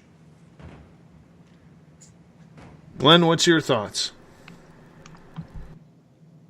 I think 90% of the cases we've had with the historical locations are doing us a favor. I don't agree with charging for investigations, and I'm not quite sure what I agree with mediums charging for their gift too either. But then again, that's me. My mother didn't charge and my grandmother didn't charge, but then again, times change. Now, if someone's got a gift, I know Derek has a gift. If he wants to go ahead and charge for that, then that's his right and it's his gift to give. What's your thoughts, Randy? There is a song out here from Glenn Miller. It's called Another Cup of Coffee. They're going to the diner called the Rainbow in the Sky, and they're going to the psychic medium to find the silver lining. So in the 1940s, they were paying psychic mediums and building in the hits of today, which was a big hit on Billboard, Another Cup of Coffee from Glenn Miller and whatnot, building into the fact that psychic mediums and psychics were a part of Americana, which I find very interesting because they went there to find that silver lining. Why do you find that silver lining? We look for truth because we're unsure of things, and we want to be told that life's going to get better. Some of us go through horrid depression. Why do we go to a psychic in the first place? To find out that our life will get better. So if people charge, in the state of Pennsylvania, you have to be licensed and is considered a business. So therefore, they're running a business. So a fair amount charge is not improper here in the state of Pennsylvania. There are psychic mediums in the area. So, regardless of what I feel, the state of Pennsylvania feels that is a small amount of income in a small business. See, one thing I've learned when I was younger, I met a man by the name of Kenny Kingston who's called Psychic to the Stars. I'm sure you may know who he is. He read for people like Lucille Ball, John Wayne. He read for President Truman. Like, he did a lot of readings for a lot of these famous people. And when I met Kenny, he was someone who influenced me in my skills when I was 14 years old, and I'm now 60. And Kenny told me, he says that you have to make a living, and he said if Spirit wants you, he calls him Sweet Spirit, if Sweet Spirit wants you to make a living this way, then they're telling you to. Now, people may voice their opinion, say, well, my mother didn't do this, my grandmother didn't do that, and that's just a choice. But I'm also a professional counselor. So I'm not just a psychic and a medium giving people advice regarding from spirit world. I'm also giving people advice as a marriage counselor. I'm giving people advice as a family counselor. So I do all that and I get paid for it.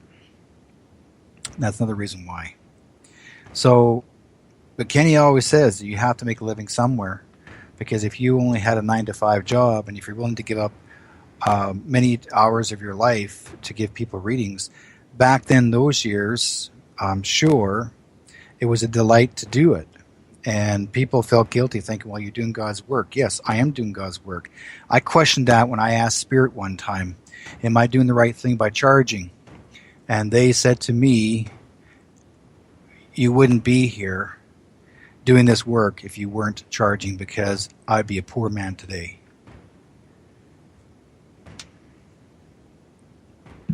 That I agree with 100% because, when you're focusing yourself, when we buried my dad, we had to contract a pastor. Now, that pastor drove the distance. Therefore, they call it a gift. But the reality is that, this man of the cloth spent his time. So when we take a look, I think personally, I don't think it's a bad thing when we're making money at that point. But you're focused on a much different area. Your readings and whatnot are there to help people, not to bilk people. And I think that's one of the things that people do in this day and age is bilk. $350 for an investigation, $150 for a photo. Now that's outrageous. But what you do, that's a different story. We look at, to me, here in this state, we try to ask ourselves, why do we go to that? Sometimes we get very clinically depressed and we don't want to go on medication. Do we go there to men like you, Derek, to ask the question, am I going to be okay? Is that wrong to ask? No, because that's basically what most people say, am I going to be okay? How's my health? What do you think I should do? Where should I go from here? How do I make an income? What's my next step for me to do? I don't know what to do. I'm kind of lost. I need your guidance. And that's exactly what my job is, to help give them motivation. I show them what I see, and then the rest is up to them, what they do from there. I don't tell them what to do. I just show them what they could do or can do. And that's exactly how it works. So, everybody's different. But at first, I'll tell you this right now, guys, I was actually a carpenter by trade. I didn't have to do this work. I could have walked away from it. But I had an intervention, and my life changed completely. And if I didn't have that type of intervention, I'd still be a carpenter, and you wouldn't be hearing me on radio. That was over 30 years ago. Question from Dennis at #SpacedOutRadio. He was asking, does anyone on the panel believe there is any difference between paranormal investigation and consciousness events? Derek, I'd like your opinion on that. Consciousness events? Consciousness events. Events. I have no idea what they're talking about. Unless it's all to do with a psychic fair type of thing. Pretty well the same. But I don't know. Everybody keeps calling different names and different events, so I'm not sure what he's looking for in it. Glenn, would you like to take a shot at this one? Sure, what's the question again? Sorry, I just stepped away. Does anyone believe there is a difference between paranormal investigation and consciousness events? I think they both go hand in hand. The longer you're in the field, the more conscious you become of what is around you. Now, we don't just turn off the lights because it's kind of creepy. We turn off the lights because we lose the sense and gain other senses in its absence of lack of sight. So I think they're kind of intertwined. They're pretty much both essential in any investigation. Mm-hmm. Randy, would you like to take a shot at that one? My first question for him: what is the word consciousness event? What am I comparing to the paranormal? Because the paranormal, I'm looking at somebody supposedly that's passed on. So my question here on against once again on a documentation side is, what is the word conscious event? Define it. Define it for me, and then what are you looking to find out, and what actually is it? Because I've never heard that term before ever used, so I don't understand the outcome of the question. All right. Let's move on to another question here. This kind of ties into what Everett asked earlier about the uniform standards as the paranormal. So Gail is following it up and saying, do you think that by forming an official association, writing bylaws, and then procedures, protocols, etc., membership would be offered, a standard established, and endorsements or sanctions supplied by an association if we were in the paranormal? Do you think this would be a good thing, Randy? Yes, it is. And I'm going to step out here, Dave, and take the plunge. I created Supernatural Standards in a small board, and I'd like you to visit it and come on board, and Glenn and Derek. And the idea is we're a self-help organization. What I'm trying to create that people like her can come to us and ask, what do you suggest for a paranormal group? Bylaws. I ran nonprofits most of my life, or have helped nonprofits. I've written my own bylaws, and I have everything written. Now, can we use this in the accordance of business? Yes, we can. I could run the nonprofit like this through Robert's Rules of Order and conduct meetings, etc., and then purchase or create the paranormal guide, that A to Z sort of guide. So I'm going to step out here and say, yes, Dave, I started it. I started talking to a producer called Lori Notch. She filmed it. There is a film out there. I'm trying to get that in place to do that. Will it be successful? I don't know. But, Dave, I will take the snowballs in the face that I'll at least try to make the difference. Well, I think we all have to try and do that. We all have to try and make things happen on that end. Under the spiritualist movement, they actually have their Robert's Rules as far as the board's concerned. So, and they also have paranormal investigators that go on site and locations. So it's pretty well, those standards do exist right now to this day under the spiritualist churches, where you can follow that type of direction as far as if that's what they're basically looking for. Well, it's basically the same with us. Like with the Canadian Paranormal Society, we're a society under the BC Act. Yeah. And we have to follow Robert's rules. We have our meetings when we're supposed to have meetings. So there is a standard right there. Just because you're a society, you have to follow the guidelines to a certain level. Mm-hmm.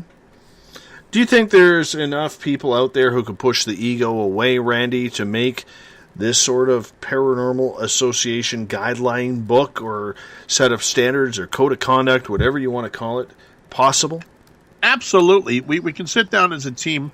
One of the things I wanted to see is that $10 para-conference, because we all could come together. Now, I'm not going to ask you, Dave, to fly out from from wherever you are, California, Nevada, Canada, wherever you're at, to hear it. We can use Skype now in order to create, this new venture, and then start submitting documentation via Word, Excel, PowerPoint, etc., and email. If people go to Z-Talk Radio into show archives to Ghostly Excavations radio show, there is a para-organizational document that was designed in 2013 by Houston Ghost Research and other paranormal teams that are listed. So the answer is yes. The documentation was first born in Houston and several other places, You're aware of. including Missouri. That you're aware of. What would you think about checking that documentation out in the future? I would check it out. I love it when the wife steps in. That's what you're aware of. I'm sorry, Derek, what? What was it, Derek? The wife steps in. She goes, that's what you're aware of. well, she has helped me along the way, and of course, she's one of the investors. And right. being one of the investors, her job is a clinical researcher as well as a documentation specialist. So the answer, Dave, would be yes. That if we could step out and do this and say, you know what, did this question work? Did this work? We need to start ruling out things, because did you ever watch the Fox News last part of George Washington, as he was dying? You mean the fake news? Well, no, what I'm getting at is the doctors over Washington. If you saw the 3 cut marks on President Washington's skin, they were bleeding him out, thinking that the flu or pneumonia was going to go away. Isn't that what we're doing in some cases in the paranormal? If I cut myself right now, I'm going to get rid of the flu. Is that a foolish practice today? Absolutely. But in this field of the paranormal, if I learn, that if I bleed at a paranormal investigation, would it help? Is that crazy? Well, it's been known people actually have bled themselves while they're on location. It is the study of it. Just like the study of medicine. We don't understand medicine because each patient coming is unique. This is what I like about the paranormal, because the paranormal is the same thing, just like the study of medicine. And if we develop this core documentation, men like you, David, can step up to the microphone and guess what? Say, you know what, Randy, you're right or wrong. Or, and Glenn, and we can tear it apart, because I don't want to be patted on the back. I don't need an award. I don't need anything. I want you guys to tear it apart and tell me right or wrong, or what you think. You really agreed? Oh, exactly. 100%. It should have been that way in the beginning, but, egos and stuff gets in the way, and then people start deciding who's creating the standards, who's got the backing behind that. But that's just the way it is. And I can't see it changing in any hurry. I'd love for things to change, and I'd love to be part of a group that obviously instigates that kind of change.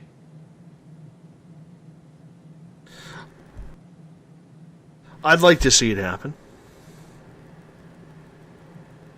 We need to still try and figure out how to get around the ego part of it, though. Ego has so much to do with it, Randy. Yeah, but once again, I made a donut. I enjoy the donut. I'm going to be very serious here. Now, I'm going to give your family donuts, and I'm going to give Glenn donuts, and I'm going to give Derek donuts, and now I'm going to sell the donuts. And you tell me they taste like crap, and they don't taste good. Well, in the reality is I've got to go back now and retweak my product. That documentation that's sitting out on Z-Talk Radio was created by Houston Ghost Research, James Spangler, and others, and I wanted it torn apart. But ego got in the way, and finally fights started. And I want to get together, and if we could start again on this show, I will send the documentation out to you via email for you guys to take a look at, because, Glenn and I have talked about this in the past. Yeah. And if we don't step forward as brothers and do this right. I'm a born-again Christian, and I'm fighting the church on a born-again Christian level because I believe I'm called by God into the paranormal to bring it into not only to the church, but to teach the correct A to Z, and then create the standards to bring not only to the church, like the Catholic Church, but create, an idea of a born-again demonologist, which I would love to strive for. But in that point of documentation, this is where I'm at. So, folks, take a shot at me. I'm here. And I'm willing to, Dave, to do anything you ask to start that process. Well, that's a big process, my friend. A very big process, And that's I have to agree with Randy, because we discussed this in the past. Both myself, Randy, Laurie Notch, Chad Stambaugh, and a few other guys. And I wanted to get that kind of unity thing going, just to create some sort of standards. And it was an idea that was like 6 years ago. We were thinking about doing that, and it's still in the process right now. Is the paranormal field ready for that, though, Derek? Are they ready for standards? No. If they can get away with it, no. I mean, you got writers that, for example, for TV, they won't follow the standards. They want to get away with anything they can to make the show even better, more scarier or whatever, hyped up. If you're doing standards on location, it's going to take a long time before those standards really come through. But that's as a person, like myself, making a prediction on it. Can the standards really happen? They can, to a point, but it's going to take a long time, like really sitting down seriously and make decisions what standards you're expecting from it, and will those people follow through those standards. I mean, yes, we do have a lot of legislative decisions that we have to make when we're in meetings, and what should be happening, what should not be happening. We always do voice our own opinion, what we think that should work and should not work, but that's pretty well it. And then, will you follow through with it? Will that group of people follow through with those standards? Who's going to follow them? Go on location. Are you going to have standards, someone